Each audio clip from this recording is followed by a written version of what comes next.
berbicara sedikit mengenai sejarah mata uang. Ya, jadi sebelum kita masuk ke cryptocurrency, sebenarnya sejarah mata uang itu seperti apa dan kenapa cryptocurrency itu dibuat? Ya, mari kita akan lihat sama-sama. Pada awal peradaban manusia, barter atau sistem tukar-menukar merupakan cara bertransaksi satu sama lain. Sebagai contoh, jika Anda memiliki ayam dan Anda membutuhkan ikan, maka Anda dapat menukarkan ayam Anda dengan mereka yang memiliki ikan. Namun, bagaimana bila orang yang memiliki ikan tersebut tidak membutuhkan ayam, melainkan beras? Pada tahun 600 sebelum Masehi, Raja Aliates dari Turki mencetak uang logam pertama yang dibuat dari gabungan emas dan perak. Karena terbuat dari emas dan perak, uang logam ini memiliki nilai intrinsik. Uang logam ini berhasil mengurangi kerumitan yang timbul di dalam sistem barter. Namun, ada kesulitan baru yang muncul. Membawa uang logam dalam jumlah besar tidaklah mudah dan tidak aman. Pada abad 16-17 mulai muncul bank. Pemegang uang logam emas dan perak dapat menyimpannya pada bank tersebut untuk ditukarkan dengan surat hutang atau dikenal dengan IOU. Surat hutang ini adalah bukti kepemilikan sejumlah nilai uang logam emas dan perak yang disimpan dan dapat digunakan pemiliknya untuk bertransaksi serta mudah dibawa karena terbuat dari kertas. Inilah yang disebut dengan uang kertas. Dahulu, semua negara yang ingin mencetak uang kertasnya harus memiliki cadangan emas yang senilai. Kekurangan dari uang kertas ini adalah setiap uang kertas yang dicetak merepresentasikan nilai mata uang tersebut dan bukan jumlah emas yang disimpan. Sebagai contoh, ketika Anda menyimpan 100 gram emas di bank, pada saat harga emas bernilai 1 US dollar per gram, Anda akan mendapatkan uang kertas senilai 100 US dollar. Beberapa tahun kemudian nilai emas naik menjadi 10 US dollar per gram. Jika Anda mengembalikan uang kertas tadi yang bernilai 100 US dollar ke bank, maka bank hanya akan mengembalikan kepada Anda 10 gram emas. Hak emas Anda berkurang sebanyak 90 gram. Sehingga, jika nilai emas terus naik, nilai uang kertas Anda terus menurun dibandingkan dengan jumlah emas yang Anda simpan. Hal ini berlangsung hingga tahun 1971 ketika Presiden Amerika Serikat Richard Nixon mencabut standar emas dari sistem uang Amerika Serikat. Uang kertas yang seharusnya memiliki cadangan emas kini dapat dicetak tanpa batas. Konsep ini kemudian diikuti oleh negara-negara lain.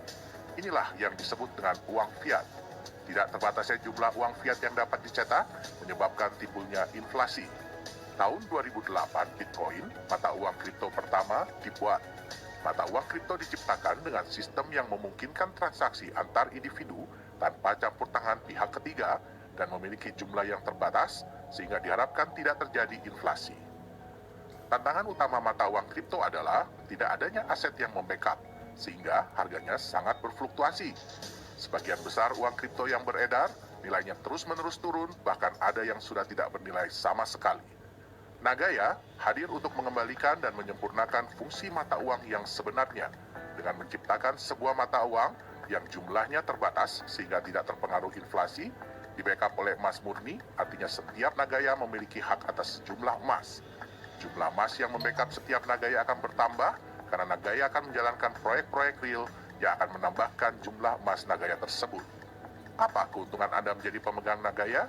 Setiap pemegang Nagaya akan mendapatkan bagi hasil keuntungan dari proyek-proyek yang dijalankan oleh Nagaya dalam bentuk kenaikan jumlah emas yang membackup setiap Nagaya yang dimiliki serta dividen tunai. Dengan keuntungan yang didapatkan ini serta terbatasnya jumlah Nagaya akan membuat pasar global semakin ingin memiliki Nagaya, sehingga nilai pasar Nagaya yang Anda miliki dapat terus naik secara signifikan. Saat ini, Anda dapat memiliki Nagaya pada harga terendah dengan jumlah yang sangat terbatas. Jadi dari mana sih cryptocurrency itu, cryptocurrency itu hadir, itu apa alasannya? Kita akan lihat bersama-sama. Ya, jadi Anda mungkin mengetahui ya, bahwa pertama kali ya itu transaksi terjadi itu menggunakan barter. Ya, di barter itu ya kegiatan tukar-menukar, Anda pasti tahu ya. Jadi kalau misalkan Anda butuh ayam, terus Anda punya sapi, dia bertukar. Seperti itu. Ya, jadi itu benar-benar yang paling awal, istilah paling jebot lah. Itu metode transaksi itu adalah dengan menggunakan barter. Nah, apa tantangan barter? Ya fleksibilitas terbatas. Anda setuju ya? Anda belum tentu semua orang yang mempunyai ayam itu butuh sapi dari Anda. Mungkin dia butuhnya kayu atau beras, kan seperti itu.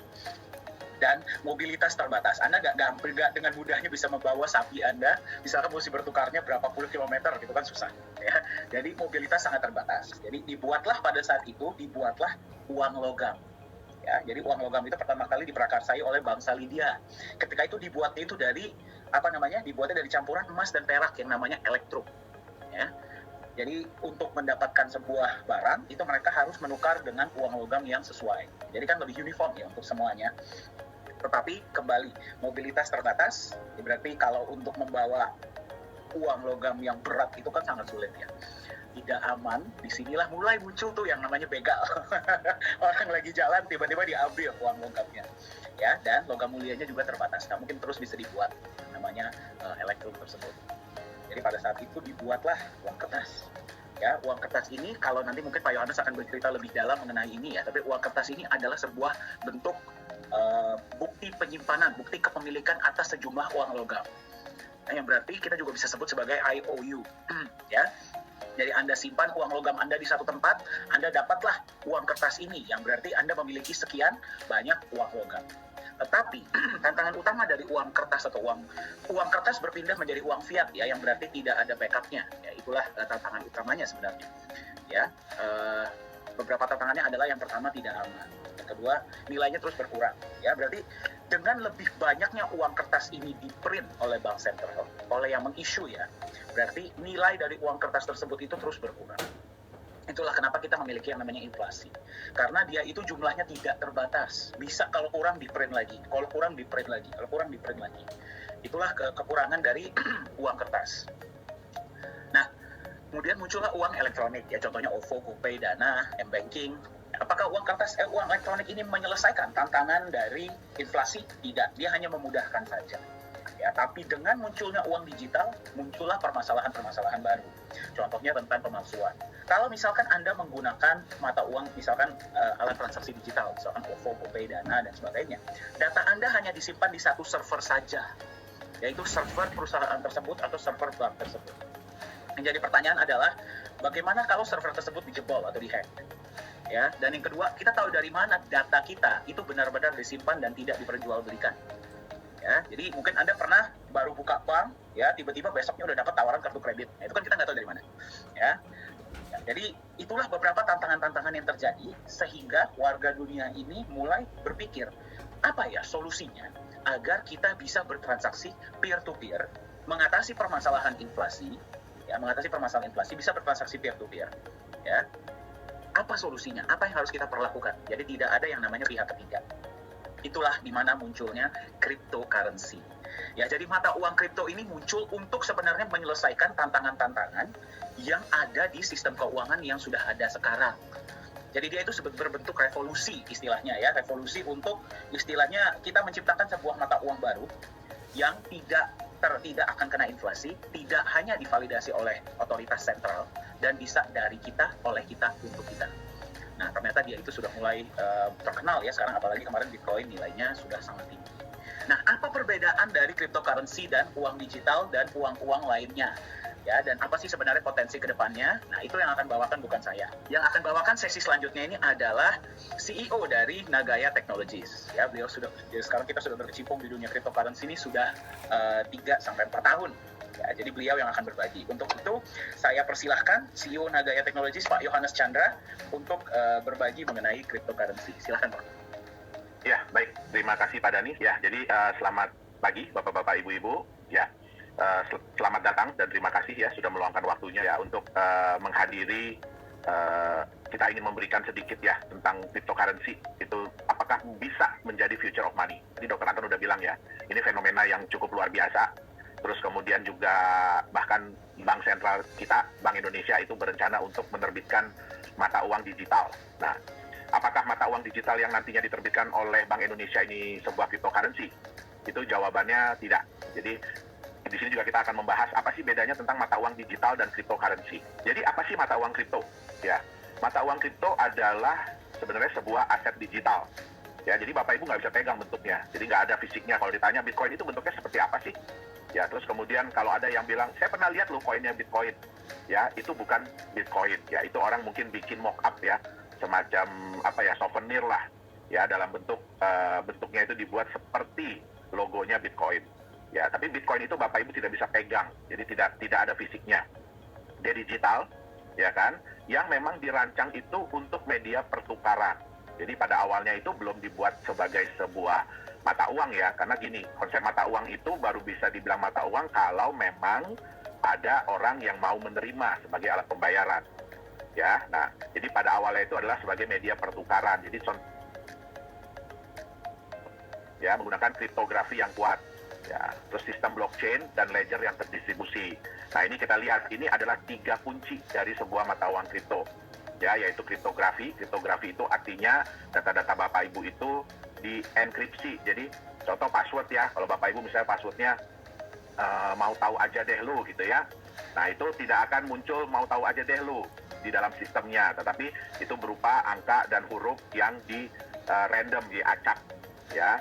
Nah, terus kemudian dia menggunakan sistem blockchain. Sistem blockchain ini pun di dunia database itu sebenarnya sudah lama digunakan, ya, dan ledger terdistribusi untuk mengamankan transaksi keuangan, ya kan, terus untuk mengontrol penciptaan unit tambahan. Jadi mata uang itu yang Bapak Ibu tahu kalau Bitcoin kan pada saat ini kan keluarnya itu 6,25 Bitcoin setiap blok yang terjadi, ya. Jadi itu dikontrol dengan 3 sistem ini. Kemudian untuk memverifikasi aset yang dilakukan, transfer Bitcoin yang dilakukan atau transfer mata uang kita dilakukan itu valid nggak, benar nggak, boleh nggak dilakukan, ya.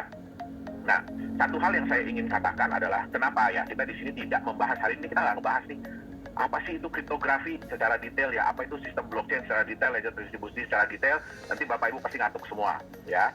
Nah, ini 3 hal ini, ya, jadi sebenarnya gini, Bitcoin itu bukan menggunakan teknologi yang wow, ya. Tadi saya lihat di backgroundnya Dr. Anton itu ada AI, ya. Nah, itu adalah teknologi yang wow, ya. Tapi apa teknologi yang digunakan oleh Bitcoin, ya, itu bukan teknologi yang wow, Bapak Ibu. Ya, jadi banyak teknologi-teknologi yang digunakan oleh mata uang kripto itu bukan sesuatu yang luar biasa, ya. Bahkan kalau kita di dunia programming, ya kan, kita ngelihat sistem yang dipakai sama Bitcoin itu kita cukup amazed.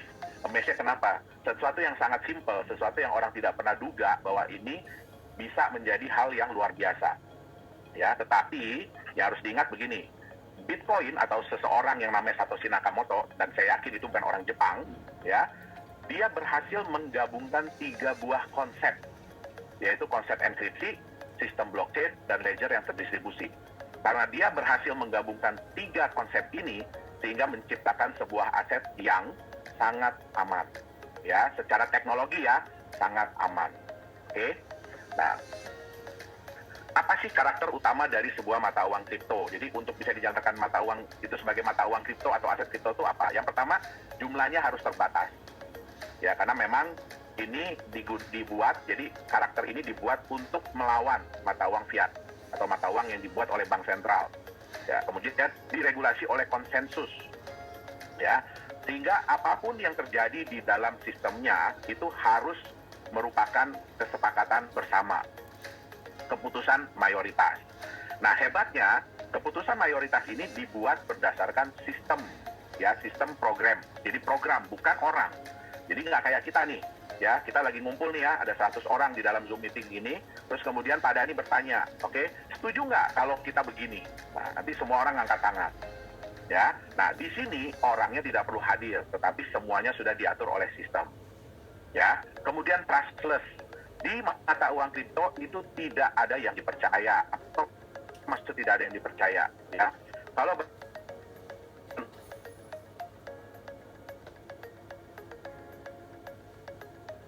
uang sejumlah itu adalah si bank ABC, ya. Jadi kalaupun misalnya 10 orang, ya, pada tanggal sekian saya ada deposit uang sejumlah berapa miliar di bank ABC ini, ya. Nah, terus bukti yang Bapak Ibu pegang itu yang kertas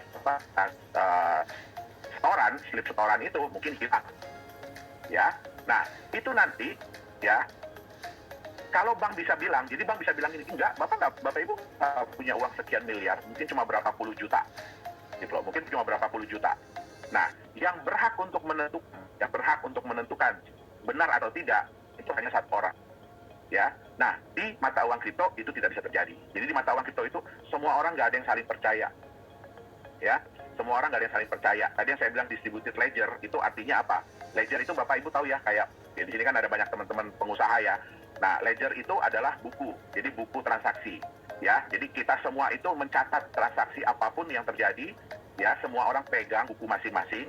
Jadi pada saat ada suatu transaksi antara si A dengan si B, ya semua orang akan ngecek di buku masing-masing, bener nggak si A itu punya uang sekian, ya. Begitu ada satu aja yang menyatakan, di buku saya itu salah loh, ya, di buku saya itu saya udah hitung A itu nggak punya sekian. Nah, sistem itu akan warning, ya. Jadi dia akan warning, terus dia akan ngasih tahu ke yang lain-lain, ini benar nggak sih si A ini punya dana sekian, sehingga yang lain ikutan ngitung, ya. Nah, itu seperti yang disebut dengan trustless. Jadi nggak ada satu pihak yang menyatakan bahwa, oh benar kok si A punya. Terus kalau ada yang lain bilang nggak, dia nggak punya, nah itu, terus dia bilang, yang si pihak yang paling utama ini nggak bisa bilang, oh nggak peduli saya, ya, di buku saya dia benar. Nah, itu nggak bisa terjadi. Kemudian transparan. Apa yang dimaksud dengan transparan, ya? Kalau di dunia perbankan, Bapak Ibu mau ngecek nih, misalkan Pak Dani bilang sama saya, Pak saya udah transfer duit, mungkin Bapak Ibu ingat ya, dulu itu bank itu biasanya jam 10 itu dia melakukan maintenance, ya, jadi dia melakukan maintenance. Pak Dani udah transfer uang ke saya, tapi belum tentu uangnya udah masuk di rekening saya, jadi angka itu belum muncul di tempat saya, tapi di tempat Pak Dani udah kepotong. Nah ini dulu banyak disalahgunakan ya oleh orang-orang yang tidak bertanggung jawab. Jadi mereka itu selalu melakukan transfer itu malam-malam. Ya, terus mereka akan bilang, oh saya udah transfer, ya kan? Tapi di bank saya belum muncul nih. Nah, akhirnya gimana? Mau nelpon ke bank juga nggak bisa, karena di data bank itu juga kalau dia lagi maintenance, dia akan muncul di CS, di customer service itu nggak akan muncul. Ya, nah sehingga terjadilah yang namanya penipuan. Ya, udah barangnya kirim pesan. Ya, nah, dunia mata uang kripto, semua ini transparan. Bapak Ibu bisa lihat, ya, itu namanya Explorer. Jadi Bapak Ibu bisa cek, kalau ada Pak Dani misalkan bilang sama saya, ya, saya udah transfer Pak ke Bapak, oke? Nah, ke saya gitu ya, Pak Dani udah transfer ke saya. Nanti saya tinggal minta sama Pak Dani, tolong kasih saya dong transaction ID-nya. Nah, saya tinggal masukin di blog Explorer itu transaction ID, saya bisa cek bener nggak Pak Dani ada kirim ke alamat yang saya kasih, ya, ke nomor rekening yang saya kasih. Nah, jadi nggak perlu lagi telepon-telepon ke bank segala macam, ya, transparan, tapi rahasia. Nah, gimana caranya sesuatu yang transparan tapi rahasia? Ya, nah di dunia cryptocurrency, di dunia mata uang kripto, ya, orang itu dikenal dengan yang namanya wallet address. Jadi alamat wallet, alamat dompet. Nah ini bentuknya adalah kombinasi antara angka dengan huruf yang panjang sekali, ya, sehingga siapa yang bisa mengetahui? Ada nih, semua orang bisa tahu, oh ada transferan dari si alamat wallet A ke alamat wallet B. Tapi sejauh itu aja mereka bisa tahu. Mereka nggak bisa tahu siapakah si A, siapakah si B. Yang tahu hanya si A dan si B. Nah itu dia. Jadi walaupun transparan tapi rahasia. Kemudian sulit dimanipulasi. Kenapa saya bilang sulit dimanipulasi? Bukan tidak bisa ya, tapi sangat sulit dimanipulasi. Kenapa? Karena setiap orang itu memegang buku besar, buku transaksi itu setiap orang pegang. Jadi kalau mau dimanipulasi, bayangkan ya, kalau data itu hanya ada di 1-2 server, oke lah, hacker tinggal masuk, rubah datanya di 1-2 server, ganti semua itu angkanya. Tapi bagaimana caranya merubah ya dalam waktu yang sangat cepat, data di ribuan atau ratusan ribu. Ya, sekarang ini pemegang data wallet di Bitcoin ya itu sudah hampir 1 juta wallet. Jadi sudah hampir 1 juta komputer yang memegang data transaksi Bitcoin. Ya, jadi Bapak Ibu bisa bayangkan bagaimana hacker itu mau ngerubah data, ya, dia harus ngerubah data di berapa? 501.000 komputer dalam waktu yang sangat cepat. Nah, itu sangat sulit untuk dilakukan. Kemudian ya sudah pasti ya harus mudah dipindah ya. Jadi kalau yang namanya mata uang kripto itu kalau transfernya susah, ya mesti telepon dulu ke kantor, mesti diverifikasi dulu. Nah, itu namanya bukan mata uang kripto. Oke? Jadi inilah karakter-karakter utama dari sebuah mata uang kripto.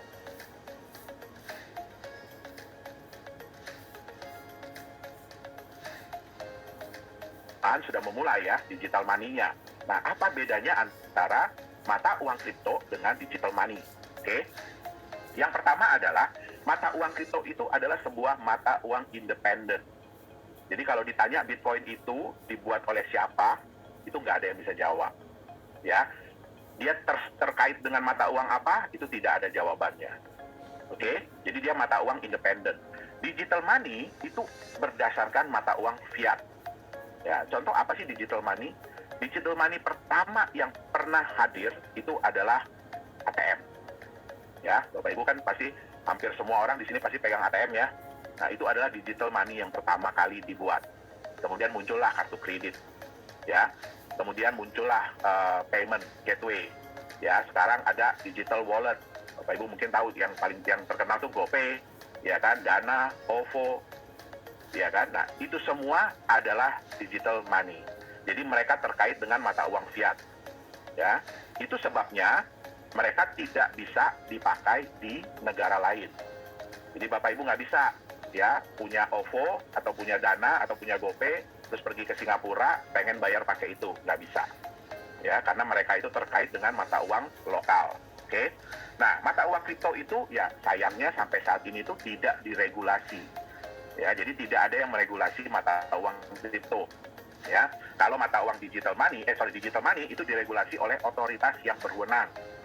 Ya, contohnya untuk GoPay, Dana, OVO, ya itu diregulasi oleh Bank Indonesia, Bank Sentral. Oke. Nah, kalau mata uang kripto itu verifikasinya terdistribusi yang saya tadi bilang. Ya, kalau di digital money verifikasinya sentral. Sentral itu maksudnya gimana? Waktu Bapak Ibu mau bayar pakai GoPay, siapa yang menyatakan Bapak Ibu berhak untuk membayar sejumlah sekian? Yaitu pihak GoPay-nya. Kalau pakai OVO ya pihak OVO-nya. Nah, itu dia bilang dengan verifikasi sentral, ya. Jumlahnya terbatas. Mata uang kripto itu jumlahnya terbatas. Bitcoin sampai kapanpun jumlahnya maksimum hanya 21 juta. Ya, sekarang yang sudah beredar 18 jutaan. Contoh di Nagaya, ya maksimum yang beredar nantinya adalah 50 juta. Nah, sedangkan untuk digital money jumlahnya tidak terbatas. Karena dia mengikuti mata uang fiat. Ya, Bapak Ibu tahu sudah berapa banyak mata uang rupiah yang beredar? Dan apakah jumlahnya selalu tetap dari tahun-tahun yang lalu? Tidak, dia jumlahnya selalu bertambah. Nah, kemudian bedanya lagi mata uang kripto itu diterbitkan berdasarkan konsensus. Jadi contoh kayak Bitcoin, kalau sudah dinyatakan saat ini keluar 6,25, ya itu nggak bisa tiba-tiba berubah, kita mau tambah deh, sekali keluar jangan 6,25 deh, bikin jadi 50 lagi, itu nggak bisa. Karena sekali sudah dijalankan, konsensus itu sudah berjalan, selamanya akan seperti itu. Nah, berbeda dengan digital money, itu diterbitkan oleh otoritas.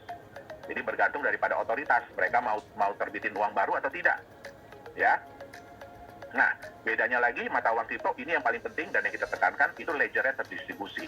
Ya, jadi Bapak Ibu bisa memastikan bahwa apapun yang transaksi yang terjadi itu adalah benar. Ya, dengan digital money, ledgernya tersentralisasi. Oke. Nah, sekarang apa sih itu blockchain teknologi? Seperti saya bilang tadi ya, kita nggak akan bahas blockchain teknologi ini secara detail ya. Nah, nanti Bapak Ibu ngantuk jadinya. Oke. Nah, apa itu blockchain teknologi? Ya, blockchain teknologi itu adalah sistem database yang memiliki karakter data yang bersifat immutable. Jadi sekali sudah dilakukan, itu tidak bisa diedit, ya, tidak bisa dihapus. Kalau mau diedit, mau dihapus, bayangin harus mengedit dan menghapus ratusan, ribuan, bahkan ratusan ribu, jutaan data. Jadi itu bisa dibilang udah nggak bisa dihapus lagi, udah nggak bisa diedit. Hanya bisa ditambahkan, ya. Kemudian juga sulit untuk dimanipulasi. Nah, di mana data-data tersebut dikelompokkan ke dalam satu grup data yang disebut dengan blok. Nah, hebatnya lagi, blok ini harus bisa terhubung dengan blok-blok sebelumnya, ya, dan semuanya dikriptografi. Ya, jadi kalau mau ngerubah blok yang nomor 10, ya, berarti blok dari nomor 1 harus dirubah. Nah, itu nggak gampang. Oke. Nah, cara kerjanya gimana sih? Ya, nah, Bapak Ibu contohnya nih, ada si A yang mengirim 1 Bitcoin kepada si B. Nah, data ini akan dikirimkan, ya, data ini akan dikirimkan kepada semua pemegang wallet. Nah, data-data yang dikirimkan ini nantinya akan dibuat menjadi satu blok dan kemudian dienkripsi. Nah, itu ada beberapa mesin. Jadi bukan orang yang menghitung ya. Jadi jangan dibayangin di blockchain itu ada adminnya. Jadi ada yang ngitung, ya, pakai kalkulator gitu. Oh, ini benar nggak nih? Benar nggak pakai Excel gitu? Nggak ada, ya. Jadi di sini, ya, semua perhitungan itu dilakukan oleh mesin. Itu yang disebut dengan mining. Ya, nah, sebenarnya saya juga nggak setuju ya kalau Bitcoin atau cryptocurrency ini dibilang mining. Itu hanya sebuah anggapan, ya, sebuah anggapan seolah-olah untuk menunjukkan bahwa mata uang kripto itu setara dengan emas, ya, setara dengan emas. Nah, itu saya sangat nggak setuju karena saya tahu ya susahnya, beratnya, capeknya nambang beneran dibanding dengan menambang Bitcoin. Ya, saya juga menambang Bitcoin dari tahun 2011. Oke. Nah, setelah ini kemudian ya transaksi ini dinyatakan benar oleh miners, oleh orang-orang mesin-mesin yang memining, ya kemudian juga disetujui oleh orang-orang yang megang ledger, yang memegang data, baru kemudian blok yang disetujui ini akan ditambahkan kepada blok-blok yang sudah ada sebelumnya. Sehingga itulah yang disebut dengan blok itu terverified.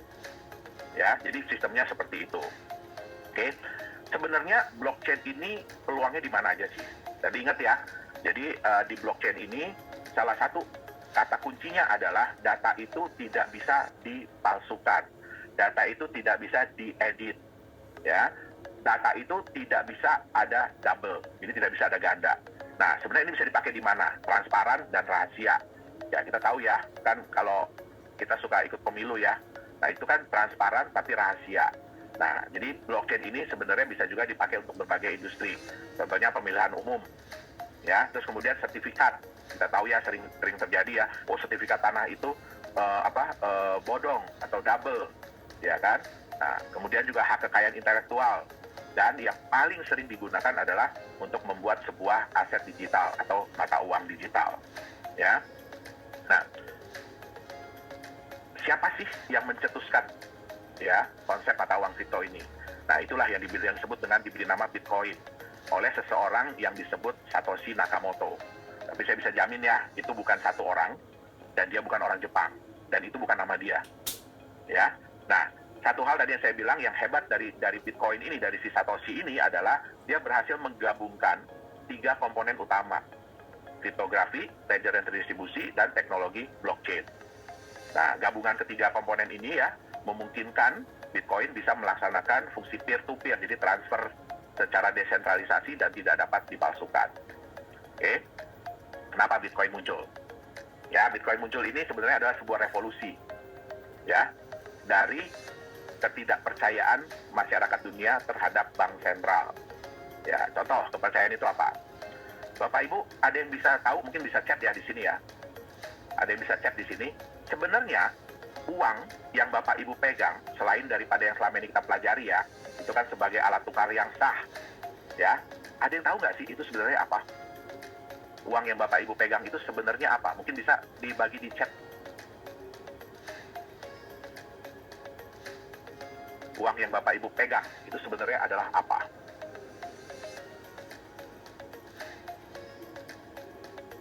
Mungkin Pak Dani, udah ada belum Pak yang ngechat Pak? Di sini saya nggak bisa chat Pak Dani. Surat hutang pemerintah.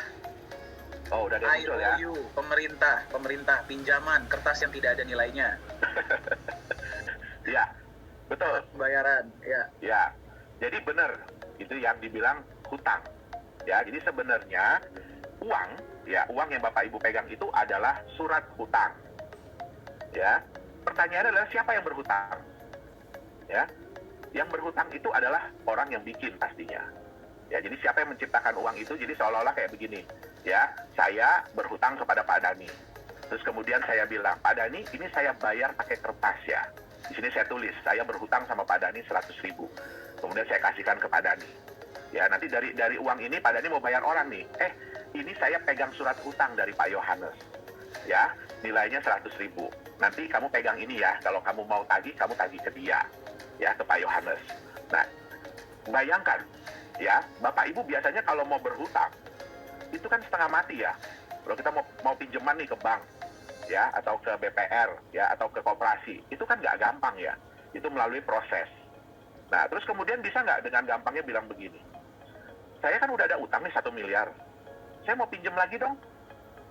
Ya, saya mau nambah utang saya jadi 2 miliar, terus tinggal minta aja, tinggal ngambil aja. Nggak bisa, tentu harus diverifikasi dulu. Ya, nah hebatnya di konsep mata uang itu, ya, itu bisa dicetak terus.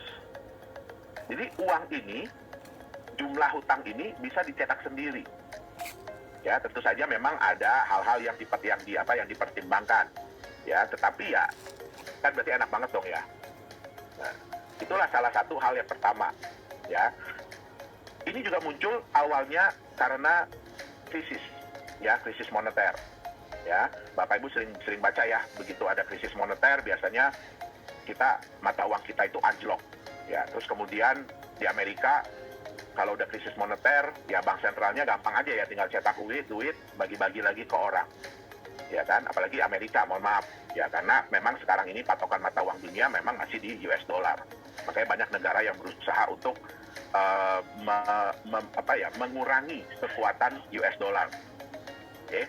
Nah, yang kedua, Bapak Ibu, berapa banyak yang percaya bahwa kalau Bapak Ibu setor uang gitu, anggap 10 miliar ya hari ini, Bapak Ibu yakin nggak besok uang itu masih ada di bank tersebut?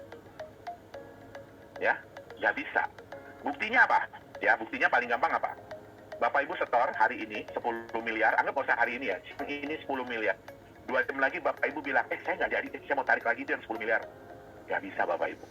Ya, harus lapor dulu ke Bank Indonesia, ya harus ini itu dulu. Pertanyaannya kan satu, itu uang siapa?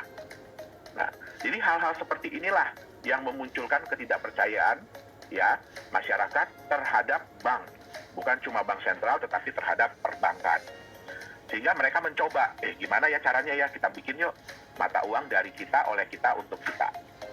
Ya, jadi dicobalah menghadirkan mata uang digital yang tidak membutuhkan otoritas sentral. Oke, nah transaksi, di mana transaksi dalam jaringannya itu divalidasi oleh anggota jaringan tersebut, ya, oleh penggunanya. Nah, peluangnya apa yang diharapkan dari munculnya Bitcoin dan teman-temannya? Yang pertama adalah payment solution yang lebih cost efektif. Jadi cara pembayaran yang biaya transaksinya itu nggak mahal, ya. Kemudian yang kedua, transfer uang yang jauh lebih nyaman. Jadi Bapak Ibu nggak perlu pergi ke bank, nggak perlu isi-isi formulir ini itu, tapi sudah bisa ditransfer dengan mudah. Aset yang sulit untuk dimanipulasi, ya. Keamanan dari identitas. Oke, ini plus minus ya, saya nggak bisa bilang ini positif, ya, karena ya kita nggak bisa pungkiri ya, bahkan Bitcoin sekalipun itu ya, kalau orang bilang ya dipakai untuk hal-hal yang negatif, ya bisa aja, ya, tapi terlepas dari ini semua, ya kita juga tahu ya, yang namanya US dollar juga dulu dipakai buat dagang senjata, buat narkoba gitu ya, transaksi narkoba. Jadi ya kita nggak bisa bilang ini plus atau minus lah. Kemudian, nah ini dapat dijadikan instrumen investasi, ya. Nah ini yang akan kita bahas lebih dalam ya hari ini. Oke, kenapa? Bapak Ibu bisa lihat bahwa sekarang ini, terutama beberapa bulan belakangan ini, kapitalisasi pasar dari cryptocurrency itu meningkat jauh, ya. Yang tadinya di angka 600-an juta dolar, sekarang sudah 1,4 miliar. 1,4 triliun. Ya, dari 600 miliar udah menjadi 1,4 triliun. Ya, bisa dibandingkan dengan New York Stock Exchange ya, marketnya itu 26,23 triliun. Ya. Nah, ini pun market cap ini dari cryptocurrency ini baru mungkin 12 tahun lah. Ya, tapi udah bisa hampir mengejar New York Stock Exchange. Jadi di sini bisa dilihat bahwa orang-orang ini sudah mulai menggunakan mata uang kripto ini sebagai alat investasi juga. Oke. Nah, ya.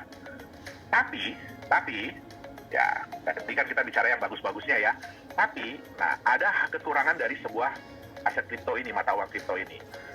Kebanyakan dari mereka itu, contohnya Bitcoin ya, itu tidak memiliki aset pelindung. Ya, jadi nggak ada asetnya mereka ini. Mereka ini benar-benar hanya sebuah angka digital, ya. Sehingga kalau kita lihat ya, faktor harga mata uang kripto itu apa ya? Faktornya itu yang pertama adalah aset pelindung, ada apa enggak? Yang kedua adalah kepercayaan.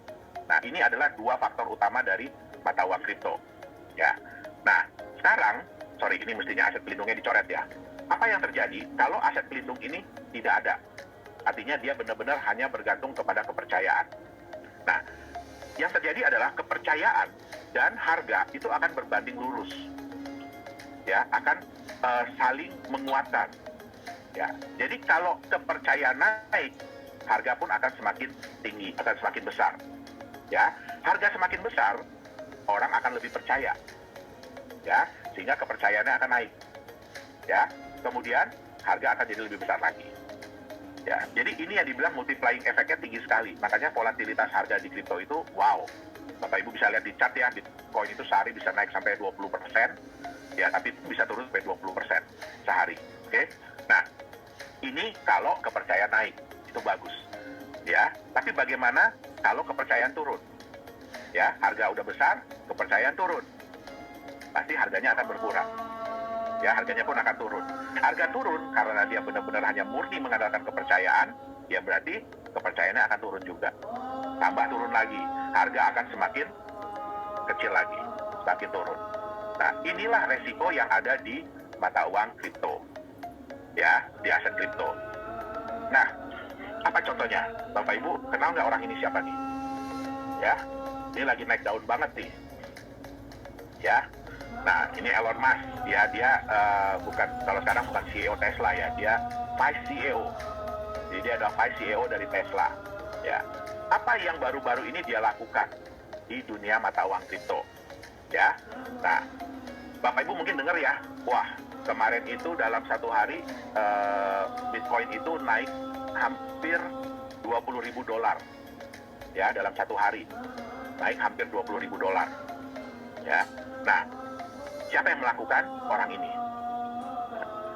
Banyak yang senang, Bitcoin naik sampai $20.000 ya. Bagi kami ya yang penggiat di mata uang kripto, ini sebenarnya adalah nilai negatif. Kenapa? Kejadian kemarin ini menunjukkan bahwa mata uang kripto ini masih fragile, jadi masih rapuh. Ya, belum bisa dibilang sebagai aset yang kuat, belum bisa dia bilang sebagai aset yang mature, yang dewasa. Ya, apa yang terjadi kemarin? Ya, ini kalau mungkin Bapak Ibu belum kepikiran apa sih strategi yang dilakukan oleh yang namanya Elon Musk ini. Ya, jadi pertama kali itu dia mencoba ini mata uang kripto ini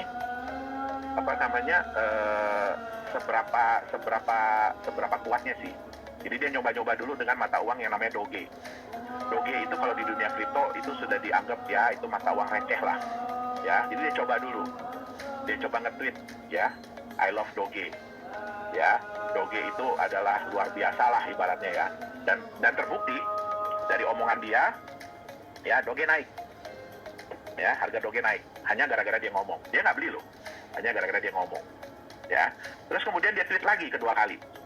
Di Doge juga, harganya naik. Ya, dia coba lagi di beberapa mata uang kripto, harganya naik. Ya, wah, itu menunjukkan apa? Ya, bahwa dengan omongan orang terkenal, ya, harga itu bisa diatur. Oke, akhirnya apa yang dilakukan? Dia perintahkan Tesla untuk membeli Bitcoin senilai $1,5 miliar. Ya, kemudian ya dia kan harus lapor ya ke SEC ya. Jadi dilaporkan, oke, masuklah. Ya, laporan itu kan itu publik, semua orang bisa tahu. Hebohlah dunia. Wah, Elon Musk membeli Tesla. Elon Musk menyuruh Tesla untuk membeli Bitcoin dan bilang bahwa nantinya Tesla akan menerima Bitcoin sebagai alat pembayaran. Tapi ya orang kita, bukan orang kita doang ya, orang dunia itu ya kalau baca itu cuma setengah-setengah. Dia nggak baca ada tanda di belakangnya. Apabila diizinkan oleh otoritas. Ya, apabila diizinkan oleh otoritas itu nggak dibaca ya, di belakang yang dibaca cuma depannya doang. Ya. Terus dipikirnya, di Bitcoin Tesla bakalan beli lebih banyak lagi Bitcoin. Dia nggak tahu, itu udah dibeli Bitcoinnya $1,5 miliar. Apa yang terjadi? Harganya melonjak tinggi. Ya, saya ada hitung-hitungan dengan Pak Dhani, ya kurang lebih dia bisa dapat untung $500-an juta lah. Ya, jadi Bitcoin dia yang dia beli $1,5 miliar itu, ya pada saat harga tertinggi kemarin sudah sampai 2 miliar. Nah, kita waktu itu ada bikin acara gathering ya, waktu Chinese New Year. Saya bilang, apa yang terjadi kalau dia bilang yang kebalikannya? Bayangkan Bapak Ibu, apa yang terjadi kalau dia bilang yang kebalikannya? Dan benar kejadian. Dia bilang, ini harga Bitcoin udah terlalu tinggi. Dalam satu hari, turun lagi harga Bitcoin. Ya, nah, apa yang bisa kita ambil dari sini? Jadi, bahkan Bitcoin, itu mother of coin, ya, ibunya dari semua koin, neneknya dari semua koin, itu pun masih fragile. Ya, masih bisa diatur oleh rumor. Ya, Bapak Ibu tentu nggak mau dong punya aset, punya mata uang, yang cuma gara-gara ada orang terkenal bilang, ya, saya nggak suka nih dengan aset ini, tiba-tiba harganya drop. Ya, kita kan nggak mau yang seperti itu. Ya, apalagi kalau mau dianggap sebagai mata uang. Ya, di sini banyak ya teman-teman dari KPI, ya, pengusaha. Kalau Anda dibayar oleh suatu aset yang, ya, harganya bisa seperti itu, kira-kira tenang nggak? Ya. Saya lagi baru terima pembayaran nih, pakai koin ABC, ya, tiba-tiba 1 jam kemudian harganya turun 10%. Stres nggak? Nah, ya, jadi kita sendiri bisa bilang bahwa ya untuk saat ini, ya, resiko untuk menerima cryptocurrency sebagai mata uang, sebagai alat pembayaran, ya itu masih tinggi sekali. Ya, tergantung lagi balik kepada pihak penjual, mau nggak dia menerima. Ya, nah tapi apakah terus ini nggak bisa dong Pak? Ya, cryptocurrency itu diterima sebagai mata uang kripto. Bisa, ya, tetapi harus ada harus ada sesuatu yang membantu dia. Ya, jadi kalau kita bilang ya mata uang kripto ini anggap masih kayak anak kecil, ya, anak umur 11 bulan lah, ya, 11 bulan 1 tahun, yang lagi berusaha untuk jalan, yang lagi berusaha untuk berlari. Ya, tentu saja nggak bisa ya, tiba-tiba langsung jalan lari gitu ya, nggak bisa ya, ada yang nabrak tembok, ada yang jatuh.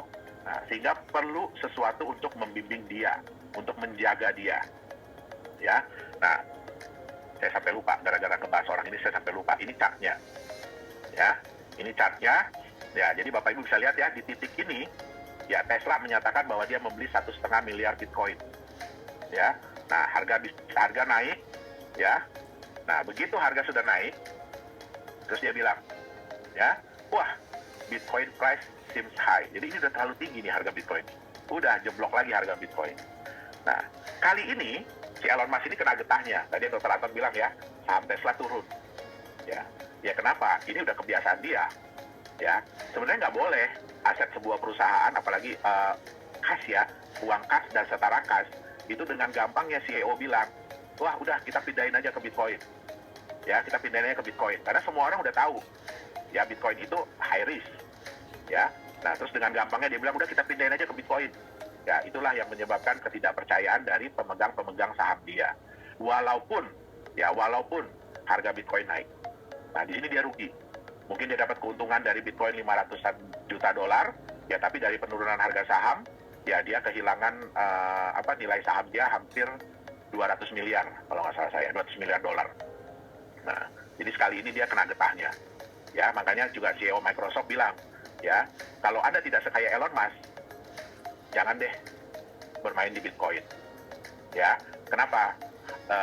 Bitcoin ini sudah dianggap bukan lagi sebagai mata uang sebenarnya, tetapi sudah dianggap sebagai gambling atau judi. Ya, kenapa? Ya karena volatilitasnya tinggi, kemudian terlalu terkait dengan rumor, ya. Nah, itu yang menyebabkan banyak ahli-ahli yang menyatakan bahwa ini bukan lagi mata uang kripto, konsepnya udah beralih jauh. Ya, ini udah dianggap gambling, ya. Oke. Nah, saya bilang tadi ya, jadi banyak orang yang mengklaim bahwa Bitcoin itu emas, Bitcoin itu sama dengan emas. Ya, tapi kita lihat dulu volatilitas antara Bitcoin dengan emas. Ya, ini Bitcoin chart. Ya, Bapak Ibu bisa lihat ya, itu sekali naiknya bisa wow, sekali turunnya bisa wow. Ya, nah ini dengan emas. Kalau kita lihat di jangka panjang, memang emas memang ada naik turunnya. Tapi kalau kita lihat grafik secara jangka panjang, ya emas itu relatif naik. Itu dia, oke? Nah, kita bicara Bitcoin ya. Bitcoin ini yang sukses lah ya, kita bicara ya. Tapi ya kesuksesan dia itu juga bukan dalam waktu yang singkat. Ya, tapi butuh waktu. Bitcoin itu baru mendapatkan pengakuan itu di tahun ke-6, tahun ke-7. Ya, baru kemudian berkembang pesat. Bahkan di tahun 2018 dia sempat drop jauh sekali, sampai tingkat kepercayaan orang itu ya bisa dibilang rendah banget lah. Nah, sayangnya ya banyak sekali pengikutnya. Ini Bapak bisa lihat ya di coinmarketcap.com, hari ini aja cryptocurrency, mata uang kripto yang muncul itu sudah mencapai 8.697. Jadi banyak sekali pengikut-pengikut dari Bitcoin. Ya, banyak orang-orang yang menyatakan begini, kalau Bapak Ibu beli Bitcoin itu harga udah terlalu mahal, udah terlalu tinggi. Mendingan beli koin kami, harga masih murah. ya harga masih rendah, ya kan? Nah, tapi kita lihat, ya 95% dari pengikut-pengikut Bitcoin itu begini bentuknya. Mereka rata-rata kehilangan nilai dalam jangka panjang. Ya, apakah Bapak Ibu mau punya mata uang, punya aset yang seperti ini? Ya, ini mungkin kira-kira grafiknya mirip kayak mata uang Venezuela hari ini. Ya, nah, ini banyak sekali yang seperti ini. Oke, nah, biasanya ya mereka itu menawarkan mata uangnya itu dengan cara ICO yang disebut dengan Initial Coin Offering, ya kan? Yang ini merupakan sebenarnya adalah penggalangan dana, di mana startup ya, jadi biasanya perusahaan-perusahaan baru mengeluarkan koin mereka sendiri untuk ditukarkan dengan mata uang fiat atau koin-koin lain yang sudah lebih established, yang udah lebih jadi lah, udah ada marketnya. Oke, nah sayangnya ya ini juga harus hati-hati ya. Sayangnya banyak koin-koin ini yang akhirnya berujung scam. Ya ini bisa kita lihat ya. Ini Pincoin dan Ivan. Ya ini yang paling heboh. Kenapa? Karena mereka menggunakan public figure di Amerika.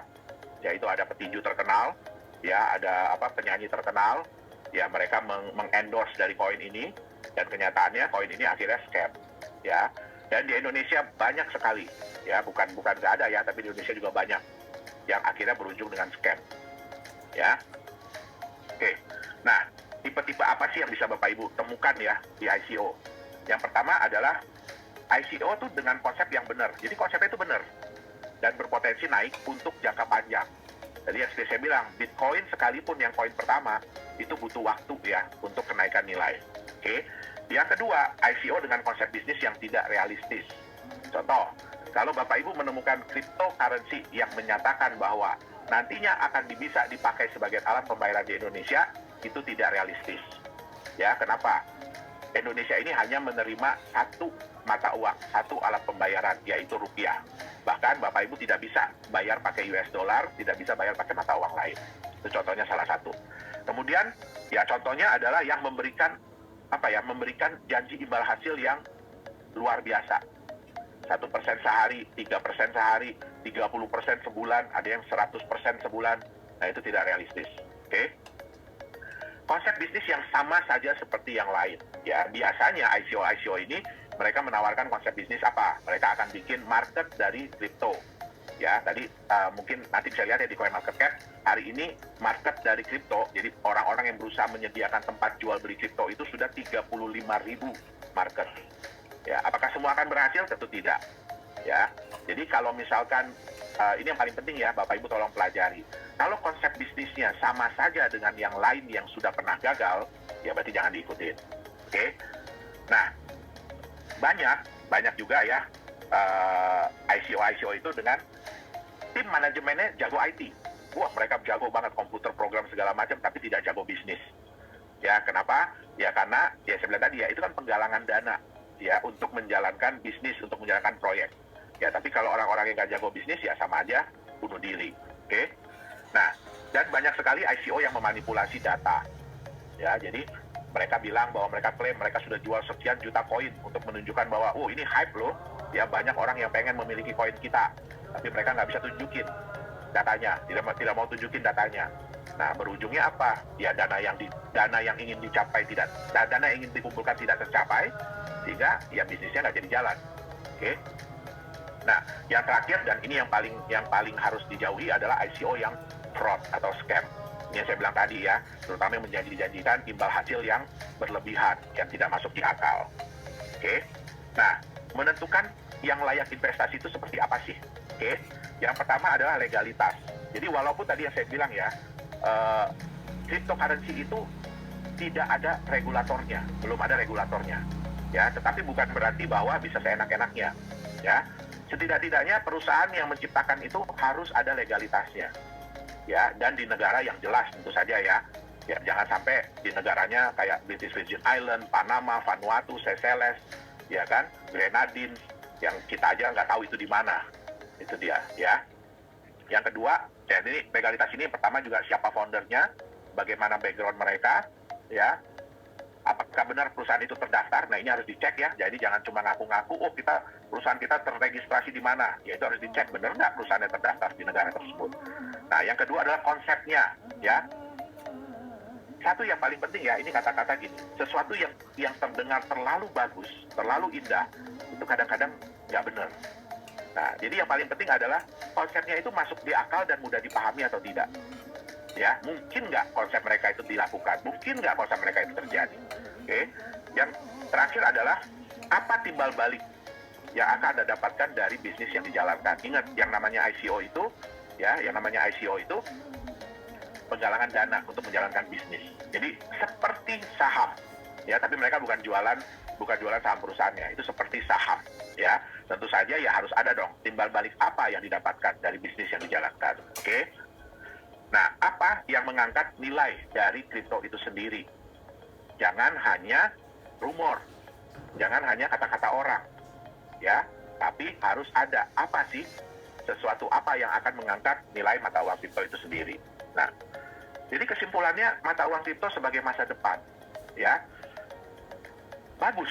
Sebenarnya mata uang kripto ini kalau dibuat sebagai uang masa depan itu bagus. Kenapa? Jumlahnya terbatas yang pertama. Ya, ini tentu saja bisa mengurangi inflasi, ya. Yang kedua, desentralisasi, tidak ada dominasi dari bank sentral, ya, sehingga siapa yang mengatur, siapa yang menentukan benar atau tidaknya, ya ini penggunanya sendiri, ya. Transparan tapi rahasia, ya. Jadi susah ya untuk menipu di dunia kripto ini, untuk nipu bahwa oh saya udah transfer nih kepada Dani nih, ya kan? Itu sulit, tapi nggak dilakukan gitu ya. Nah, itu sulit karena semuanya transparan. Nah, yang terpenting adalah marketnya itu global, ya. Jadi contoh, Bapak Ibu bawa rupiah, ya, kalau pergi ke Singapura sih bisa ditukar ya, pergi ke Malaysia bisa ditukar. Tapi coba Bapak Ibu pergi ke negara-negara Afrika Selatan, bisa nggak ditukar di sana? Nah, itu nggak bisa, ya. Nah, di mata uang kripto ini, ya, salah satu keunggulannya tadi apa ya, sudah ada 35.000 market yang siap untuk menerima, siap untuk menjual beli sebagai tempat pertukaran. Nah, sehingga marketnya lebih global, tidak dapat dipalsukan, ya. Nah, kita tahu ya, ya mudah-mudahan ya mata uang digital yang nantinya akan keluar itu pun, ya mudah-mudahan tidak dapat dipalsukan. Tapi ya itu harus dibuktikan lagi sejalan dengan waktu. Oke. Nah, bisa juga dijadikan sebagai peluang investasi. Ya, nah ini adalah kelebihan-kelebihan dari mata uang kripto. Tetapi yang paling penting adalah orang percaya atau tidak untuk menerimanya. Ya, nah untuk hal-hal ini, ya, mata uang kripto itu butuh sesuatu ya. Yang pertama adalah mereka butuh aset pelindung. Ya, apa sih aset yang melindungi dari nilai mata uang kripto ini? Yang kedua, butuh konsep bisnis usaha yang masuk akal dan jelas. Ya, yang ketiga adalah butuh legalitas dan transparansi. Kenapa? Karena paling utama adalah kepercayaan. Jadi bagaimana mata uang kripto ini bisa dipercaya oleh market, ya kan? Dan mau diterima sebagai alat pembayaran. Nah, mungkin itu yang bisa saya sampaikan. Ada yang tahu ini siapa? Nah, namanya adalah Eric Friedman. Ya, Eric Friedman ini, ya, kenapa dia ini sangat menghebohkan seluruh dunia ya? Eric Friedman ini apa alasannya?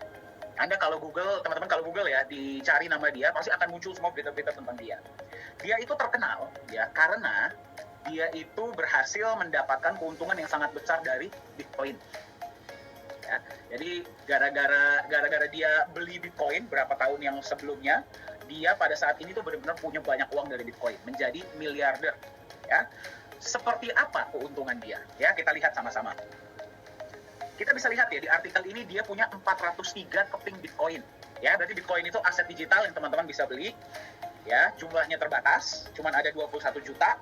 Dia ini akhir-akhir ini cukup terkenal karena banyak ya dari teman-teman kita di luar sana yang beli. Bentar, ini saya jadikan teman sebagai saya jadikan co-host dulu. Baik. Oke. Ya. Nah, jadi banyak dari teman-teman kita di luar sana itu yang tiba-tiba jadi miliarder mendadak gara-gara Bitcoin. Ya, kita lihat sama-sama. Kalau dia punya 403 Bitcoin, dia beli pada saat harganya masih $12 per Bitcoin.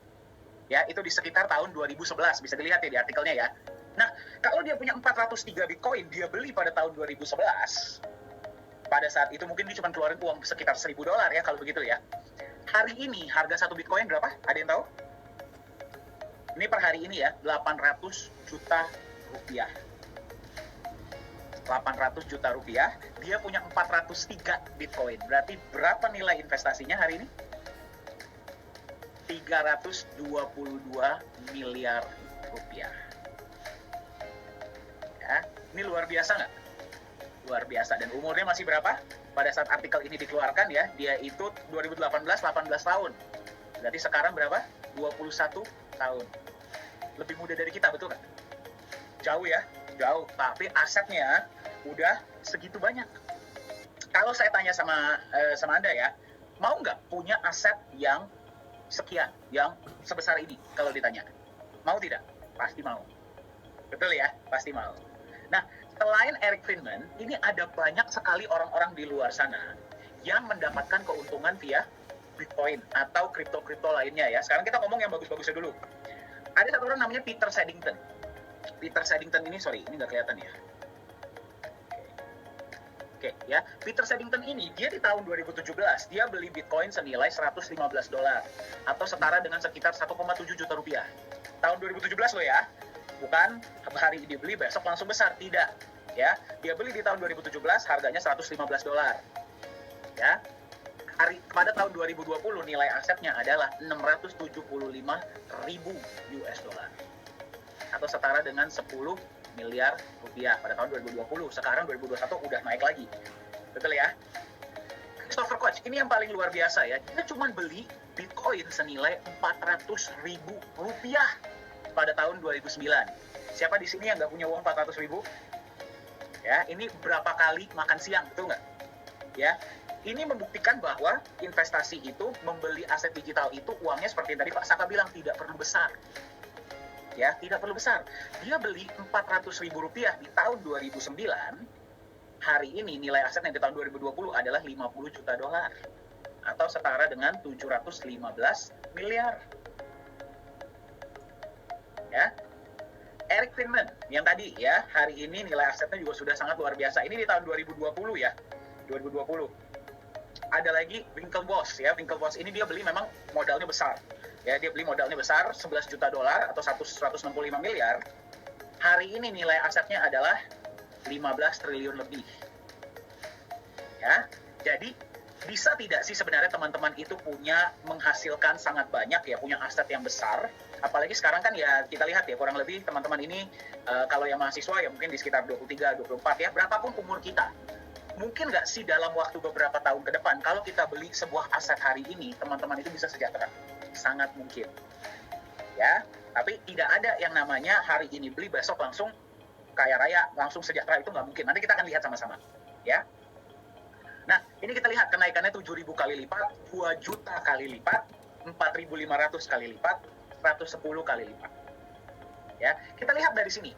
Yang membeli yang paling kecil, $26, itu dapat keuntungan yang marginnya paling besar.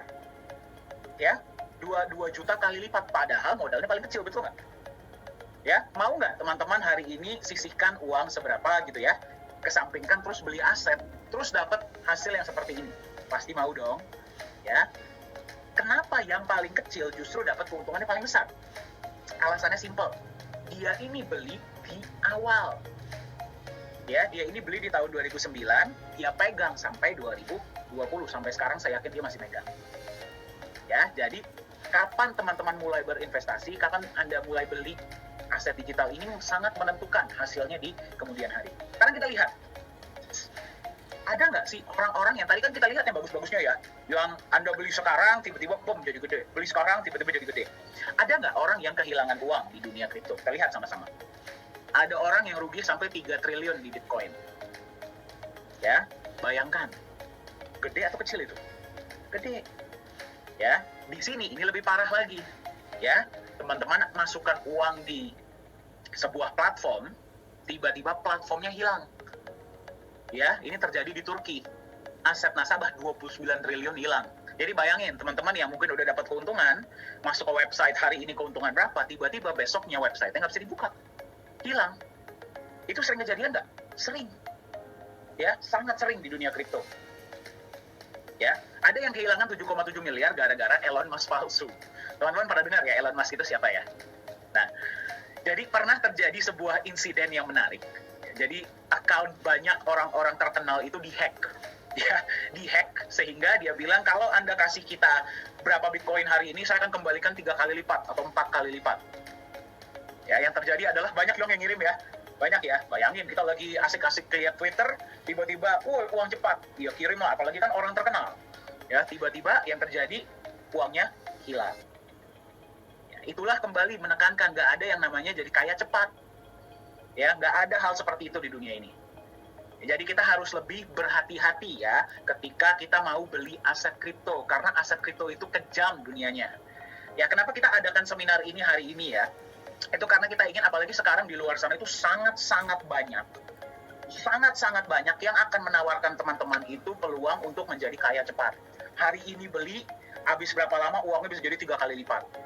Ya, terus beli hari ini, terus bisa dapat berapa persen per hari. Kalau ngajak teman bisa jadi lebih besar. Nah, itu harus berhati-hati. Kita akan lihat sama-sama caranya memilih. Ya, caranya memilih aset kripto yang benar seperti apa dan bagaimana teman-teman ini bisa mulai dari modal yang sangat kecil sebenarnya. Kita akan lihat sama-sama ya. Tantangannya apa di dunia kripto? Ya, apa yang membuat nggak semua orang itu bisa mendapatkan keuntungan? Apa tantangannya? Yang pertama, volatilitas tinggi. Volatilitas itu artinya apa? Di sini ada yang pernah naik roller coaster? Pernah ya? Roller coaster itu kan kalau naik tinggi banget, kalau turun tiba-tiba bisa turun sampai lantai, betul tidak? Ya, itulah yang terjadi di dunia kripto. Kita lihat sama-sama ya. Nah, ini chart Bitcoin ya. Bitcoin di tanggal 1 sampai 15 Januari 2021. Teman-teman bayangkan ya, harga Bitcoin dari 28.000 dolar naik ke 35.000. Turun ke 30.000, naik lagi ke 42.500. Seneng dong per Bitcoin ya, berarti dari sekitar 400 jutaan naik menjadi hampir 650 juta. Seneng nggak?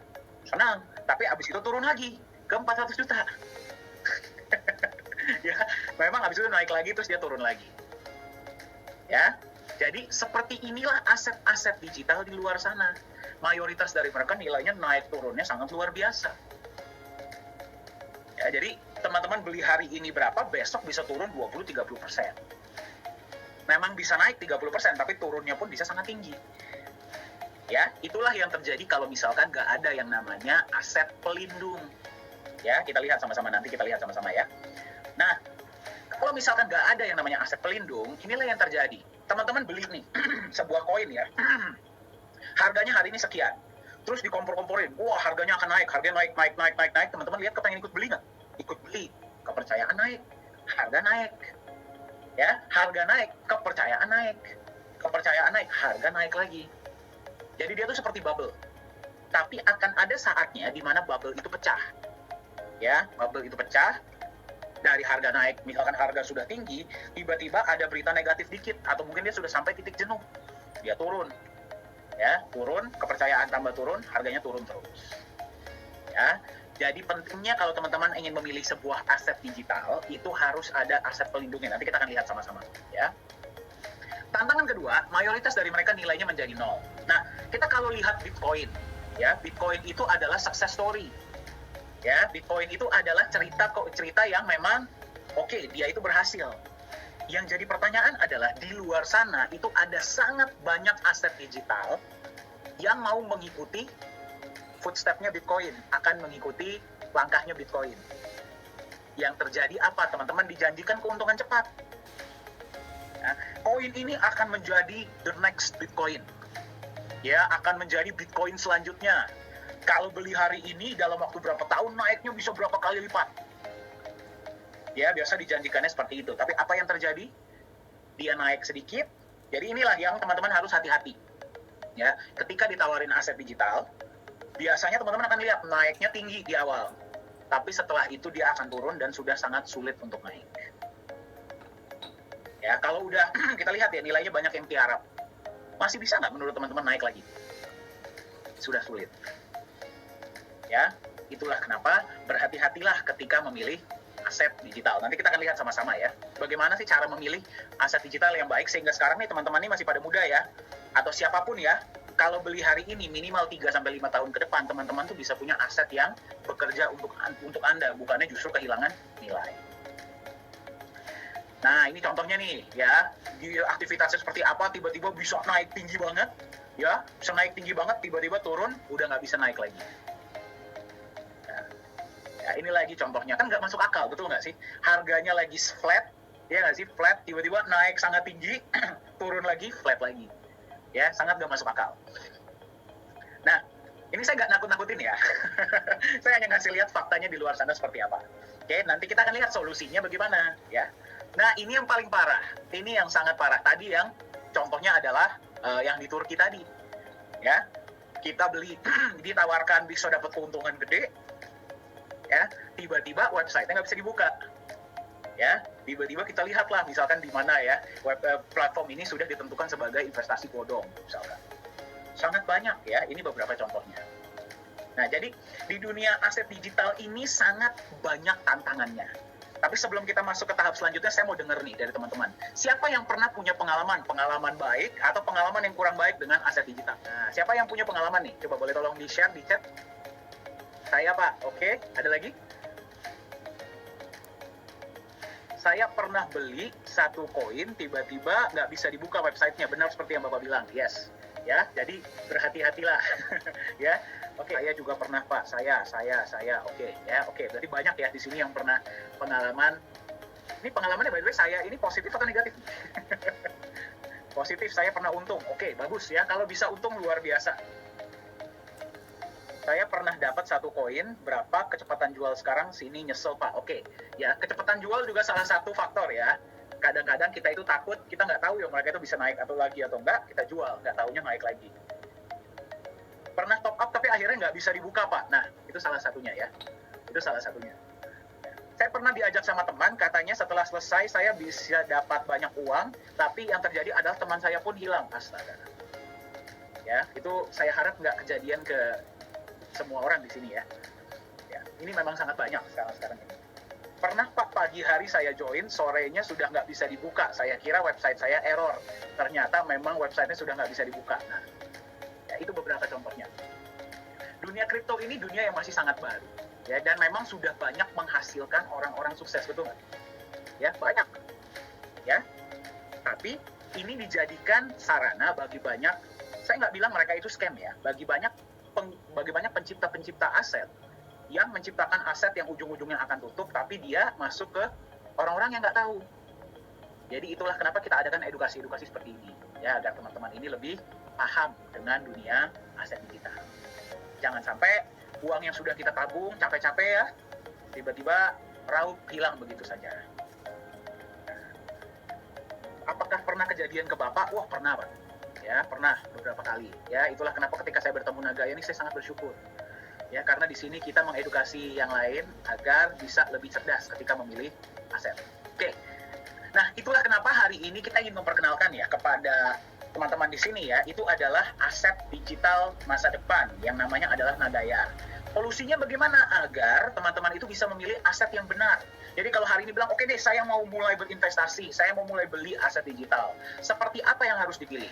Gimana biar volatilitas sangat tinggi? Pilihlah yang ada backup asetnya. Ya, kalau cuma angka doang, sulit. Ya, memang dia bisa naik tinggi, tapi turunnya pun bisa sampai 0. Gimana biar mayoritas nilainya nggak jadi 0? Pilihlah yang memiliki visi dan proyek-proyek yang jelas. Ya, nanti kita akan lihat sama-sama. Gimana biar company-nya tidak scam? Pilihlah yang legalitas dan transparansinya jelas.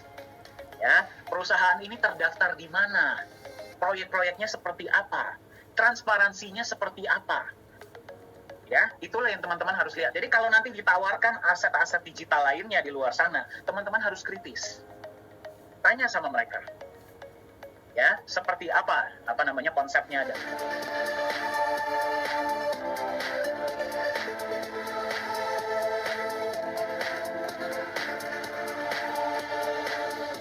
Saya mau nanya sama Anda ingin tidak bisa memiliki sebuah aset yang Anda pegang, ya, berpotensi naiknya hingga 100 kali lipat dalam waktu 5 tahun atau kurang? Kalau saya tanya begitu sama Anda mau nggak? Mau. Ya, di sini kita tidak berbicara mengenai trading atau gambling ya, atau judi ya, tidak. Di sini kita berbicara tentang aset. Ya, yang Anda pegang, dia berpotensi naik.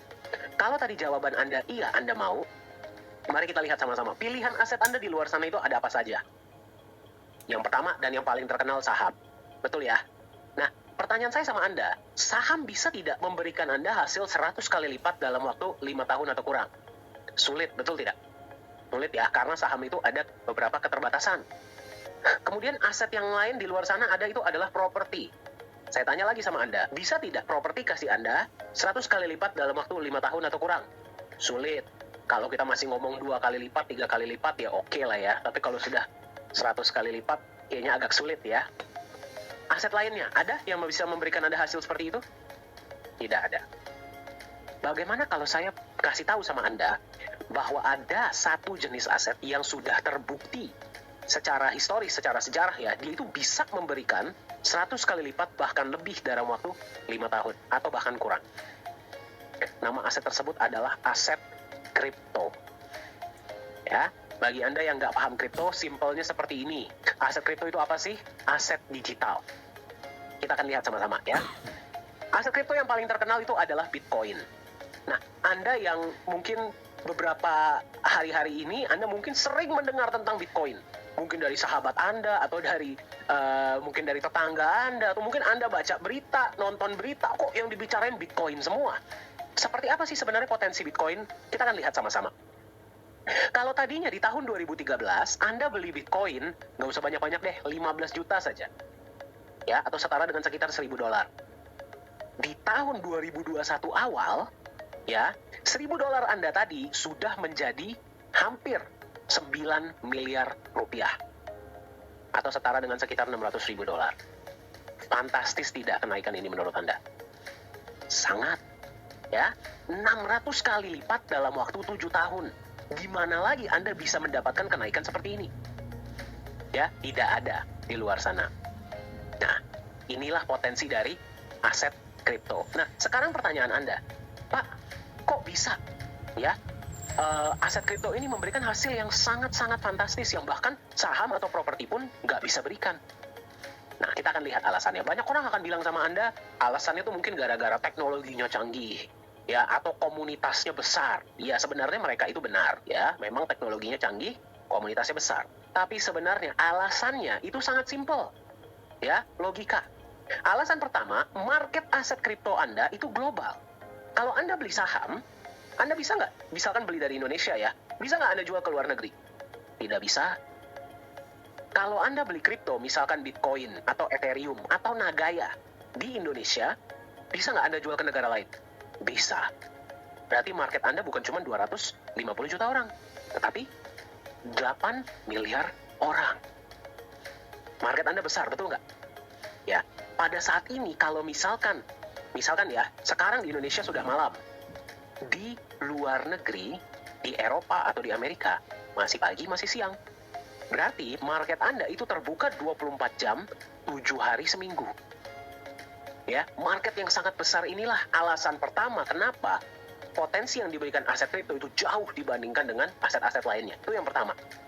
Ya, dan yang kedua, kalau kita berbicara supply atau jumlahnya terbatas. Nah, maksudnya bagaimana tuh, Pak?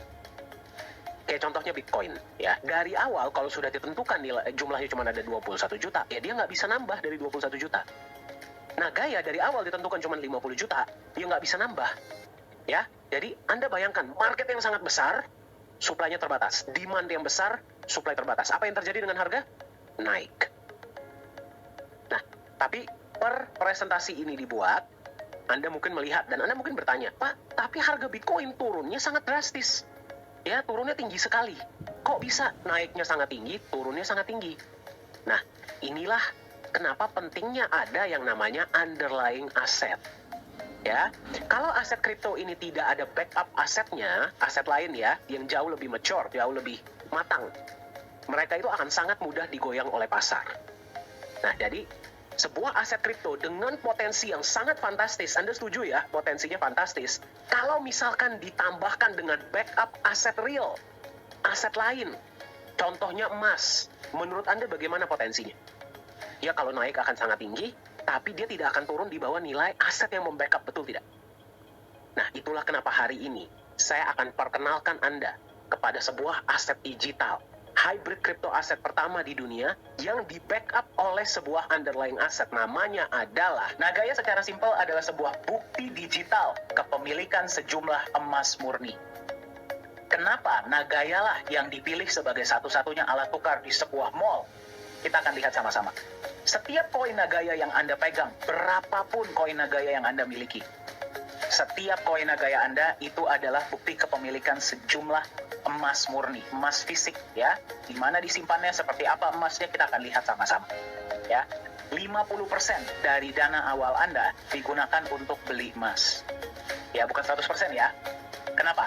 Karena kalau misalkan 100%, ya berarti dia segitu-segitu aja selama-lamanya, betul tidak? Ya, konsep inilah yang membuat Nagaya yang dipilih sebagai alat tukar di mall tersebut.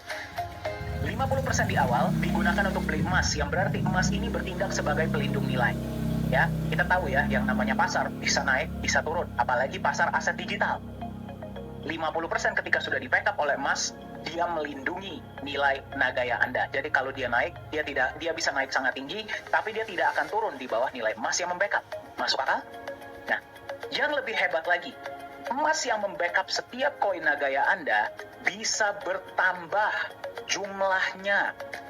Ya, berarti misalkan pada hari ini setiap koin Nagaya Anda di-backup oleh 0,001 gram emas.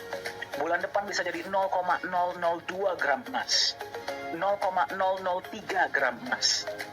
Senang nggak Anda megang Nagaya kalau emasnya bertambah? Senang. Ya, dan yang bertambah adalah jumlah emasnya. Datangnya dari mana? Ya, karena Nagaya akan menjalankan proyek-proyek real, proyek-proyek fisik. Ya, yang nanti dari net profitnya akan ada alokasi untuk menambahkan hak emas Anda dalam bentuk gram dan juga memberikan Anda profit sharing tambahan dalam bentuk US dollar. Ya, berarti Anda megang koin Nagaya, 50% yang sudah di backup emas, dan emasnya bisa bertambah lagi setiap bulan. Ya, senang nggak Anda megang Nagaya? Senang. Ya, sekarang Anda bayangkan, inilah kenapa Nagaya ini sedang sangat viral, ya, dan digunakan di mall. Dari satu proyek, Anda menerima penambahan emas dan profit sharing sebulan satu kali. Bagaimana nanti kalau 2 proyek sudah jalan? Berarti Anda menerima 2 kali, betul? 2 kali sebulan. Bagaimana kalau proyek ketiga sudah jalan?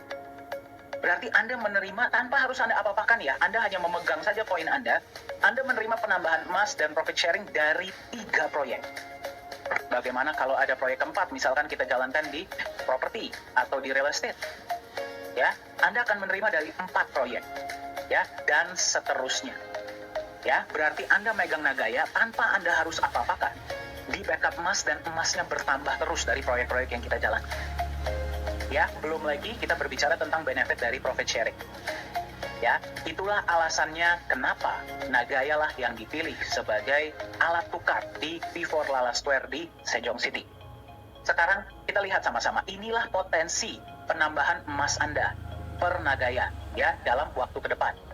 Jadi Anda bayangkan ya, market aset digital itu bisa naik bisa turun.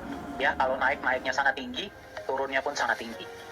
Tapi di Nagaya, karena aset Anda di backup emas, dan Anda bisa lihat ya, garis yang hijau, emasnya terus bertambah. Yang berarti, kalau dia turun, dia tidak akan turun di bawah nilai emas yang membackup. Karena Anda nggak akan mau jual Nagaya Anda di bawah nilai emas yang membackup, betul tidak? Ya, yang berarti nilai Nagaya ke depannya akan relatif lebih stabil, jauh lebih stabil, dengan kecenderungan naik ke depannya. Jadi kembali saya tanyakan, berapa banyak koin Nagaya yang ingin Anda miliki? Pertanyaan yang tadi kita belum jawab. Apakah bisa lebih dari $100? Kita akan lihat sama-sama. Mari kita lihat ya, dari zaman dulu, potensi emas sampai sekarang, itu bagaimana? Ya, naik terus. Ya, kita tahu nilai emas itu dari zaman dulu sampai masa depan, itu pasti naik terus. Bitcoin, ya, itu adalah aset digital yang pertama. Mungkin Anda sudah sering dengar, ya. Bitcoin itu hanya aset digital, ya, tanpa di backup emas, tapi Anda bisa lihat potensi kenaikannya sangat luar biasa. Kenapa? Karena potensi aset digital itu marketnya sangat besar dan supply-nya terbatas. Supply Bitcoin hanya ada 21 juta yang bisa beli dari seluruh dunia. Ya, bagaimana dengan Nagaya? Nagaya sama tidak seperti Bitcoin? Sama. Ya, Bitcoin bisa naik dari harga 1 sen dolar atau sekitar 140 rupiah di tahun 2008 sampai sekarang ada di sekitar 35.000 dolar atau 40.000 dolar. Berarti harga ada di sekitar 600 jutaan tanpa di backup emas. Bagaimana dengan Nagaya? Marketnya global dan akan digunakan di mall, ya, dan supply-nya terbatas. Cuman ada 50 juta koin di seluruh dunia.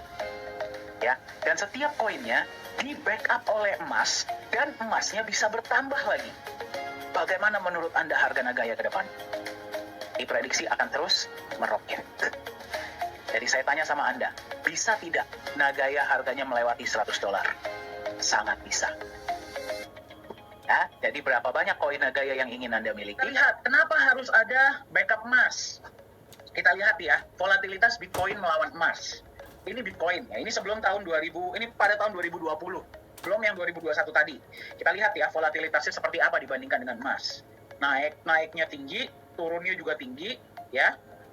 Jadi kalau naik bisa sampai langit, turun bisa sampai lantai. Jadi teman-teman bayangkan, kalau teman-teman belinya di harga tinggi, ya, belinya di harga tinggi, udah nggak bisa naik lagi, kemudian nilainya turun, betul nggak? Turunnya itu bisa hilang sampai 20-30% sehari. Ya, saya nggak bilang volatilitas itu jelek. Ada beberapa teman-teman kita di luar sana itu yang senang dengan trading. Kalau lagi turun, beli. Kalau lagi tinggi, jual. Ya, di sini tidak. Ya, di sini banyak dari kita yang bukan trader. Nggak bisa ya setiap hari memperhatikan chart, ya kan? Terus ngelihat analisanya seperti apa, tidak bisa. Sangat sulit. Ya, nggak semua orang bisa. Nah, makanya kalau kita lihat emas, walaupun dia ada turunnya, tapi kecenderungannya jangka panjang naik. Betul? Jadi emas itu bertindak sebagai pelindung nilai agar nilai Nagaya teman-teman tetap stabil, tapi kecenderungannya ke depannya naik. Ya, jadi itulah fungsi dari emas, ya. Nah, jadi cara kerja Nagaya itu seperti apa nih? Misalkan teman-teman hari ini bilang, oke deh, saya mau nyoba deh belajar berinvestasi ya, beli koin Nagaya. Misalkan berapa? 2, 3, 5 koin kek, terserah ya. Nah, cara kerjanya itu seperti apa?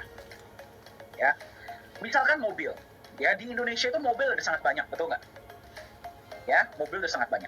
Apa yang menentukan bahwa mobil tertentu itu adalah milik Anda? Apa yang menentukan? BPKB, betul nggak? Nggak tertulis di mobilnya kan, bahwa mobil ini milik Pak Dani, gitu nggak. Ya, yang menentukan pemilik mobil adalah BPKB. Kemudian tanah. Ya, saya doakan nih teman-teman nih semuanya sukses ya. Jadi perawat yang luar biasa, bisa punya rumah ya, punya tanah. Nah, yang menentukan tanah dan rumah itu punya Anda itu apa? Surat kepemilikan, betul? Ya, nggak tertulis di dalam tanahnya kan bahwa ini punya siapa, betul? Nah, kedepannya, berapapun emas yang ada di tempat penyimpanan Nagaya, siapa yang menentukan berapa banyak misalkan gram atau kilogram emas itu punya Anda? Dari berapa banyak Nagaya yang Anda pegang. Ya, jadi konsepnya seperti itu. Jadi teman-teman memegang koin Nagaya itu adalah bukti kepemilikan sejumlah emas murni, ya, yang disimpan di tempat penyimpanan yang namanya The Safe House. Nanti kita akan lihat sama-sama. Nah, logikanya, kalau misalkan koin Nagaya yang teman-teman pegang itu sama dengan dalamnya ada emasnya, berarti harusnya nilainya itu mengikuti nilai emas juga dong. Kalau emas turun ya turun, kalau dia naik ya naik. Nyatanya tidak. Emas tadi kita lihat secara jangka panjang nilainya naik terus. Ya, Bitcoin itu disebut sebagai emas digital. Padahal nggak ada emasnya di sana. Tapi bagaimana harganya? Naik. Ya, bagaimana dengan Nagaya? Nagaya yang teman-teman pegang, yang harganya sekarang masih relatif lebih murah ya dibandingkan dengan Bitcoin. Ya, teman-teman beli berapa Nagaya misalkan? Bedanya Nagaya dengan Bitcoin sama-sama aset digital. Bedanya Nagaya ada emasnya. Ya, dan emasnya bisa bertambah seiring waktu. Ya, bagaimana dengan harga Nagaya? Diprediksi akan terus naik.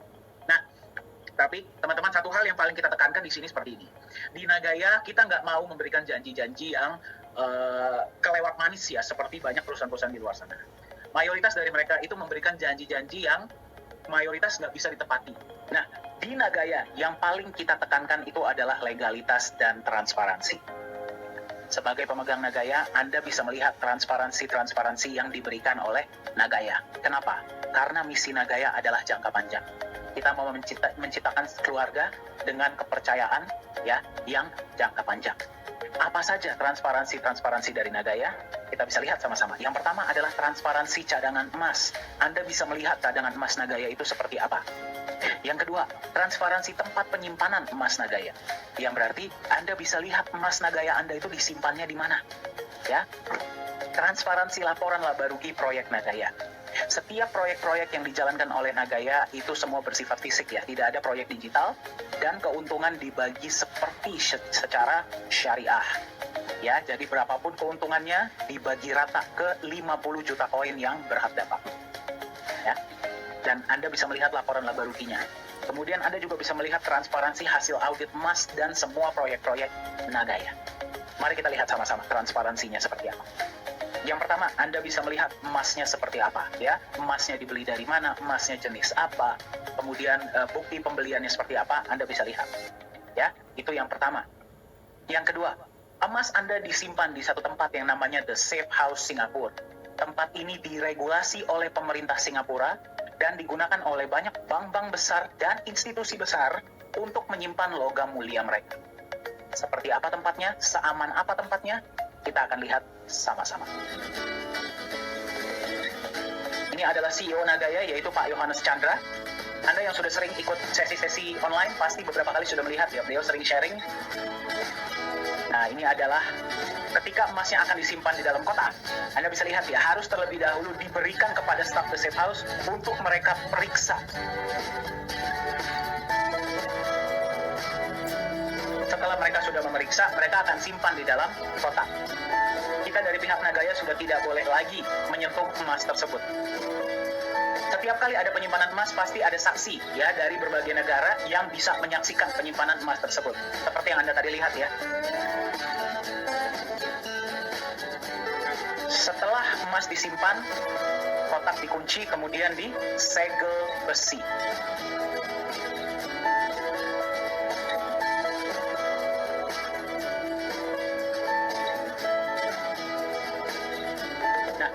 Selain transparansi emas, juga Anda bisa melihat adalah transparansi dari proyek-proyek yang akan dijalankan.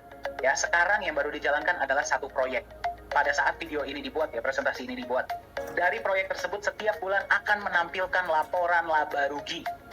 Laporan laba rugi ini bisa Anda lihat, ya. Jadi setiap bulan net profit berapa, pembagian untuk emas berapa, ya, dan kemudian dibagi ke berapa banyak Nagaya. Anda bisa melihat semuanya jelas. Dan akan diaudit juga setahun sekali. Nah, salah satu alasan lain kenapa Nagaya lah yang dipilih sebagai alat tukar ya di mall tersebut, di Mall T4 Lala Square ini. Tadi Anda sudah lihat ya, transparansi emasnya jelas, tempat penyimpanannya aman, proyek-proyeknya pun jelas. Sekarang Anda bisa melihat inilah legalitas perusahaan Nagaya Technologies Private Limited yang terdaftar resmi di pemerintah Singapura. Ya, Anda kalau masuk ke website pemerintah Singapura, Anda bisa cek transparansinya, semua detailnya Anda bisa dapatkan. Ini adalah tim manajemen kita. CEO adalah Pak Yohanes Chandra, beliau lulusan Jerman, sudah berada di dunia blockchain dan kripto ya dan IT dari tahun 2011. Jadi beliaulah yang membuat seluruh sistem blockchain dari Nagaya. Ya, bagi Anda yang bertanya, Nagaya ini adalah mainnet, bukan token. Ya. Nah, co-founder adalah Ibu Yuli Yolanda, beliau berdomisili di Singapura ya dan menghandle kantor-kantor kita di Singapura. Suami beliau adalah rekanan bisnis dari Bapak Anthony Salim. Ya, mungkin Anda sudah pernah dengar beliau. Chief Marketing Officer adalah Profesor Jung. Ya, beliau mantan anggota dari government ya atau pemerintahan Korea Selatan dan juga dosen. Ya, beliaulah yang memegang aktivitas kita di Korea Selatan. Beliau juga lah yang berhasil menggolkan proyek dengan T4 Lala Square ini. Koh Hui Hui adalah Chief Communication Officer berdomisili di Singapura. Pengalaman beliau adalah 17 tahun di Singapore Airlines atau SQ. Ya, di bidang marketing communication. Ketika melihat konsep Nagaya, beliau bergabunglah menjadi bagian dari manajemen inti Nagaya. Business Development Manager adalah Pak Joshua Hadi. Beliau sudah 33 tahun ya memegang perusahaan-perusahaan marketing dan sekarang beliau menyebarkan informasi mengenai Nagaya ini ke seluruh pelosok-pelosok Indonesia. Ya, jadi jika Anda ingin di kota Anda bisa lebih mengenal tentang Nagaya, silahkan hubungi Pak Joshua Hadi. Dan yang paling kiri adalah saya ya. Saya yang memegang digital media dan training. Saya bersyukur ya bisa menjadi bagian dari Nagaya di tahun 2020 awal, 2019 akhir sebenarnya ya. Dan pengalaman saya adalah selama 5 tahun saya mengabdi sebagai trainer di perusahaan-perusahaan nasional dan multinasional di Asia. Nah, ini adalah advisor kita, yaitu beliau adalah Bapak Nizam Ismail. Pengalaman beliau adalah beliau merupakan seorang mantan wakil direktur dari Monetary Authority of Singapore. Ya, berarti kalau bagi Anda yang bertanya, MAS itu seperti Bank Sentral dan OJK-nya Singapura jadi satu lah. Ya, sampai hari ini beliau masih aktif di dunia hukum, masih aktif di dunia perbankan, ya, dan juga blockchain dan cryptocurrency. Kenapa kita mau menunjukkan Anda ini? Ya, yang pertama adalah kita ingin menunjukkan bahwa manajemen Nagaya ini bisa Anda temui. Ya, Pak Yohanes Chandra, Pak Yosua Hadi, saya, ya, Anda bisa bertemu di pertemuan-pertemuan bahasa Indonesia dan internasional. Begitu juga dengan Ibu Yuli, Ko Hui Hui, dan Profesor Chung, ya, dan Pak Nizam juga nanti kita akan undang untuk acara-acara. Yang pertama adalah Anda bisa bertemu, berjumpa, dan mendengar langsung dari mereka. Yang kedua adalah Anda bisa melihat ya bahwa manajemen Nagaya ini datang dari berbagai background, berbagai latar belakang. Ya, kita percaya bahwa kalau sebuah perusahaan IT hanya mementingkan teknologi saja, Anda juga pasti percaya ya, itu tidak akan berjalan lancar. Kecuali konsep bisnisnya pun bagus dan dijalankan dengan benar. Ya, Anda bisa lihat manajemen kita, background-nya ada yang dari pemerintahan, ada yang dari bisnis, ada yang dari perbankan, ada yang dari IT, ya, dan macam-macam. Untuk membuat Nagaya ini terus menjadi tambah kokoh, tambah maju, dan bisa menjadi manfaat, ya, memberikan kesejahteraan bagi sebanyak-banyaknya pemegang Nagaya di luar sana. Ini adalah kantor kita, kalau Anda mau mampir di Singapura dan di Korea Selatan, silahkan, ya. Nah, jadi karena berita ini ya bahwa Nagaya ini akan digunakan sebagai satu-satunya alat tukar ya di seluruh blok mall di mall di P4 Lala Square ini, berita ini sudah mencapai di negara-negara lain. Ingat ya, Nagaya ini cuma ada 50 juta koin ya, 5 juta disimpan di perusahaan, 45 juta kita lepas ke publik dan bisa dibeli oleh semua orang di seluruh dunia. Ya, jadi karena Anda sekarang bertemu dengan Nagaya di harga 1,9, Anda masih mendapatkan di salah satu harga awal. Anda bayangkan nanti ketika sudah digunakan di mall, berapa harga Nagaya pada saat itu? Ya, ini adalah salah satunya ya. Kemarin ada sebuah acara ya yang namanya adalah DAO Consensus Summit di Dubai, tanggal 16 sampai 21 Maret 2021. Dihadiri oleh 148 negara ya. Nah, ini adalah saya dan Pak Yohanes Chandra kemarin ketika kita diundang. Dan kita memang satu-satunya ya perusahaan yang memang perusahaan kripto. Dan kita diajak untuk berbicara mengenai konsep Nagaya. Ya. Nah, ini bisa lihat ketika sesi kita ya. Kembali dari 148 negara di seluruh dunia. Dan ketika pada saat itu terjadi, langsung pembelian Nagaya dari banyak negara ini langsung meledak. Ya, mungkin Anda yang sudah bersama Nagaya dari beberapa waktu yang lalu, Anda pasti tahu ya, ada beberapa pembelian-pembelian besar yang Anda bisa lihat di Transparency Report, itu dari beberapa negara-negara di luar Indonesia.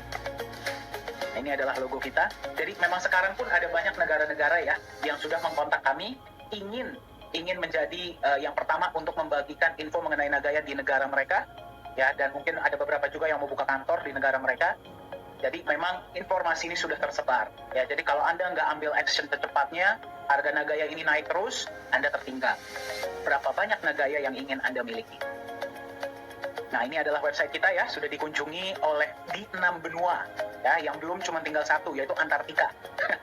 Ya, tapi 6 benua ini sudah melihat konsep Nagaya. Nah, masing-masing dari koin yang dipegang itu ada emasnya, betul nggak?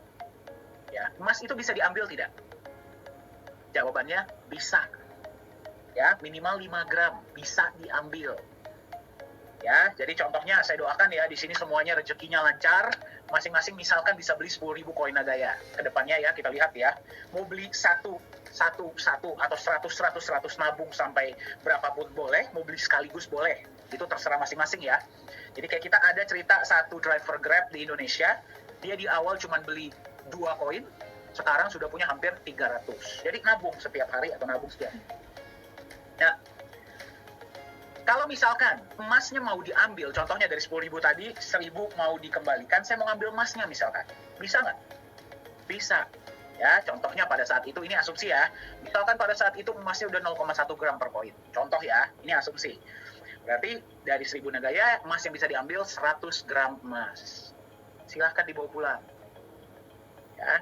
Nah, 1.000 Nagaya yang tadi dikembalikan akan di-burn atau dimusnahkan. Berarti koinnya tambah lama tambah sedikit. Nah, saya tadi belum kasih lihat ya bahwa supply total Nagaya cuma ada 50 juta. 50 juta koin. Nggak akan lebih dari itu. Nah, kalau misalkan 50 juta itu ya, proyek sekarang yang baru jalan ada 1. Dan ingat kita bagi rata ya dari net profit ya. Tambah lama proyek kan tambah banyak. Ya, proyek tambah banyak, koinnya tetap 50 juta. Yang berarti dengan lebih banyaknya profit sharing dari proyek, koin yang profit sharing yang teman-teman terima lebih banyak karena koinnya tetap 50 juta. Malah kalau dikembalikan, dia dimusnahkan, berarti berkurang koinnya. Ya, jadi seluruh dunia bisa beli Nagaya. Tapi ingat kok, ini cuma 50 juta. Dan dengan dikembalikan, tambah lama tambah sedikit. Contohnya tadi 1.000 dikembalikan ke perusahaan. Ya, berarti dari 50 juta dimusnahkan 1.000, koin kan masih udah diambil, betul nggak? Ya, tinggal 49.999.000 Nagaya yang tersisa. Jadi besok-besok kalau ada pembagian profit sharing, ya dibagi hanya ke yang masih ada. Ya, dibagi ke yang masih ada. Jadi tambah lama koinnya berkurang, proyek tambah lama tambah banyak. Makanya di sini teman-teman selalu doakan Nagaya, ya, agar proyeknya lancar, manajemennya sehat terus, ya, agar kita bisa memberikan profit sharing kepada teman-teman. Misi kita di Nagaya seperti yang tadi kita share sama Anda ya. Kita ini menurut kami yang paling penting adalah kami ingin membangun kepercayaan. Kepercayaan jangka panjang. Tapi pertanyaannya adalah kepercayaan siapa? Ya? Apakah hanya kepercayaan Anda sebagai pemegang Nagaya? Nah, kalau Anda kan sudah pegang Nagaya ya, berarti Anda harus percaya mau nggak mau, betul tidak? Ya. Tapi juga kepercayaan Anda, ya, mereka-mereka yang memang masih belum beli Nagaya. Nah, kenapa membangun kepercayaan itu sangat penting? Ya, karena kedepannya visi kita adalah yang pertama, kita ingin bisa digunakan sebagai alat pembayaran. Nah, ini kita benar-benar sangat terkejut ya, terkejut dan bangga sih, dan happy ketika kita dipanggil di pihak Mall Korea ini, P4 Lala Square, mereka akan menggunakan kami. Nah, ini kami belum masuk market. Ya, bayangkan nanti ketika sudah masuk market. Itu yang pertama. Yang kedua, kami ingin membangun di Nagaya itu namanya adalah peer-to-peer lending platform, ya. Yang berarti ke depannya masyarakat dunia dari berbagai negara itu nanti bisa saling pinjam-meminjam uang menggunakan Nagaya sebagai jaminan. Nah, Anda bayangkan, misalkan Anda tinggal di Indonesia atau di Malaysia, dimanapun Anda berada, di Taiwan atau di Hong Kong, ya. Anda ingin meminjam uang dari orang luar negeri, misalkan dari orang Singapura. Nah, Anda kan belum kenal beliau belum kenal Anda, betul? Betul tidak? Nah, pasti mereka membutuhkan yang namanya jaminan. Apalagi kalau Anda meminjam jumlahnya besar. Nah, daripada Nagayanya Anda jual, terkadang kita itu butuh pinjaman hanya untuk jangka pendek, betul tidak sih? Kadang-kadang kita nggak perlu buat jangka panjang. Daripada Nagayanya Anda jual, Anda jaminkan saja. Anda bilang sama mereka, saya punya Nagaya, sejumlah Nagaya yang hak emasnya sekian. Nah, orang tersebut sudah percaya bahwa Nagaya ini perusahaannya jelas, sudah percaya bahwa Nagaya ini emasnya jelas, sudah percaya bahwa Nagaya proyek-proyeknya jelas, tim manajemennya jelas. Mereka lebih nyaman tidak untuk menerima Nagaya sebagai jaminan? Nyaman. Ya, ada sebuah statistik yang menunjukkan ya, ini dari elitemarketresearch.com, bahwa global peer-to-peer lending market itu diekspektasi akan mencapai 558 miliar dolar pada tahun 2027. Kalau misalkan Nagaya nanti masuk memfasilitasi hal-hal ini, ya, memfasilitasi peer-to-peer lending, menurut Anda, kita kalau ambil 1%-nya saja, gak usah deh, 0,1%-nya saja dari market share ini, lumayan tidak? Lumayan untuk kita jalankan proyek, berikan Anda dalam bentuk penambahan emas dan profit sharing, betul? Nah, kenapa kita mau tunjukkan Anda ini? Ini adalah rencana, ya, yang akan kita jalankan di roadmap ini, sudah adalah bagian dari roadmap kita. Saya mau Anda membayangkan, kemana Nagaya bisa mengarah ke depannya dengan konsep yang seperti ini. Anda sudah melihat konsep Nagaya itu seperti apa? Pertanyaan saya kepada Anda sekarang adalah, di harga berapa Anda mau memiliki koin Nagaya? Mari kita lihat sama-sama perkembangan koin Nagaya. Ya, pertama kali diluncurkan pada tahun 2018, harga satu koin Nagaya adalah $1 per koin. Di akhir tahun 2020, proyek pertama dimulai. Ya, harga naik menjadi, yang bisa Anda lihat di layar ya, $1,1. Respon sangat positif ya. Di awal tahun 2021, yaitu di bulan Januari, profit sharing pertama kepada pemegang Nagaya yang berhak dapat didistribusikan. Ya, pada saat itu harga naik menjadi $1,25. Semenjak bulan Januari hingga pada saat presentasi ini dibuat, setiap bulan Nagaya rutin membagikan benefit dari proyek. Ya. Bulan berikutnya benefit kembali dibagikan, harga naik menjadi $1,36. bulan selanjutnya ya, profit sharing dan penambahan emas dibagikan, harga naik menjadi 1,48 US dollar. Bulan selanjutnya kembali dibagikan, harga naik kembali menjadi 1,61 US dollar. Bulan selanjutnya 1,75 US dollar. Bulan selanjutnya 1,9 US dollar. Ya, jadi selamat bagi Anda yang masih sempat mendapatkan di harga 1,9. Ya, Anda hari ini, per presentasi ini dibuat, Anda menemukan Nagaya di harga 2,06 US dollar. Jika dibandingkan dengan tujuan Nagaya ke depannya, harga ini masih harga awal. Ya, jadi Anda bisa lihat ya, Nagaya tidak menunggu Anda. Nagaya tidak menunggu siapapun, harganya akan tetap naik. Jadi Anda mau beli berapa, Anda mau beli kapan, harga Nagaya akan tetap naik.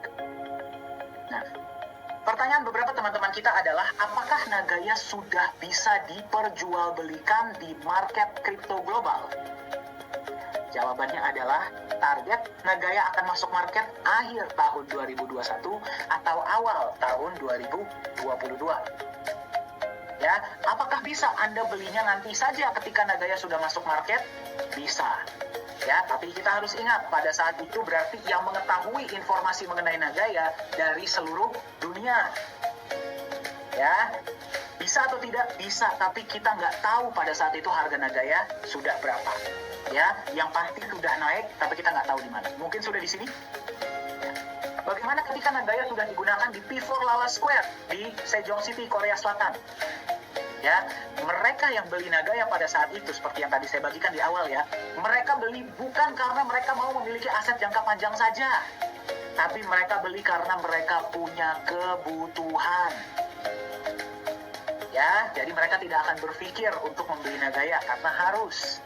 Ya, jadi kita tidak tahu pada saat itu harga Nagaya sudah berapa. Ya, dan seterusnya. Ya, Nagaya tidak akan berhenti di 100 dolar. Kita tidak akan berhenti sekedar di P4 Lala Square. Akan ada lebih banyak inovasi-inovasi, akan ada lebih banyak penggunaan-penggunaan, akan ada lebih banyak proyek-proyek yang akan dijalankan. Ya, tetapi ingat, harga Nagaya akan tetap naik dan jumlahnya hanya 50 juta, tidak bisa bertambah. Ya, yang membeli Nagaya bisa dari 8 miliar orang dari seluruh dunia. Ya, jadi silahkan Anda tentukan. Ya, ketahuilah apa alasan Anda ingin memiliki Nagaya, berapa banyak Nagaya yang Anda miliki, yang ingin Anda miliki, dan di harga berapa Anda akan membeli Nagaya. Masa depan Anda ditentukan oleh keputusan yang Anda ambil hari ini. Silahkan hubungi yang memberikan Anda informasi ini agar Anda bisa mendapatkan aset Nagaya Anda hari ini.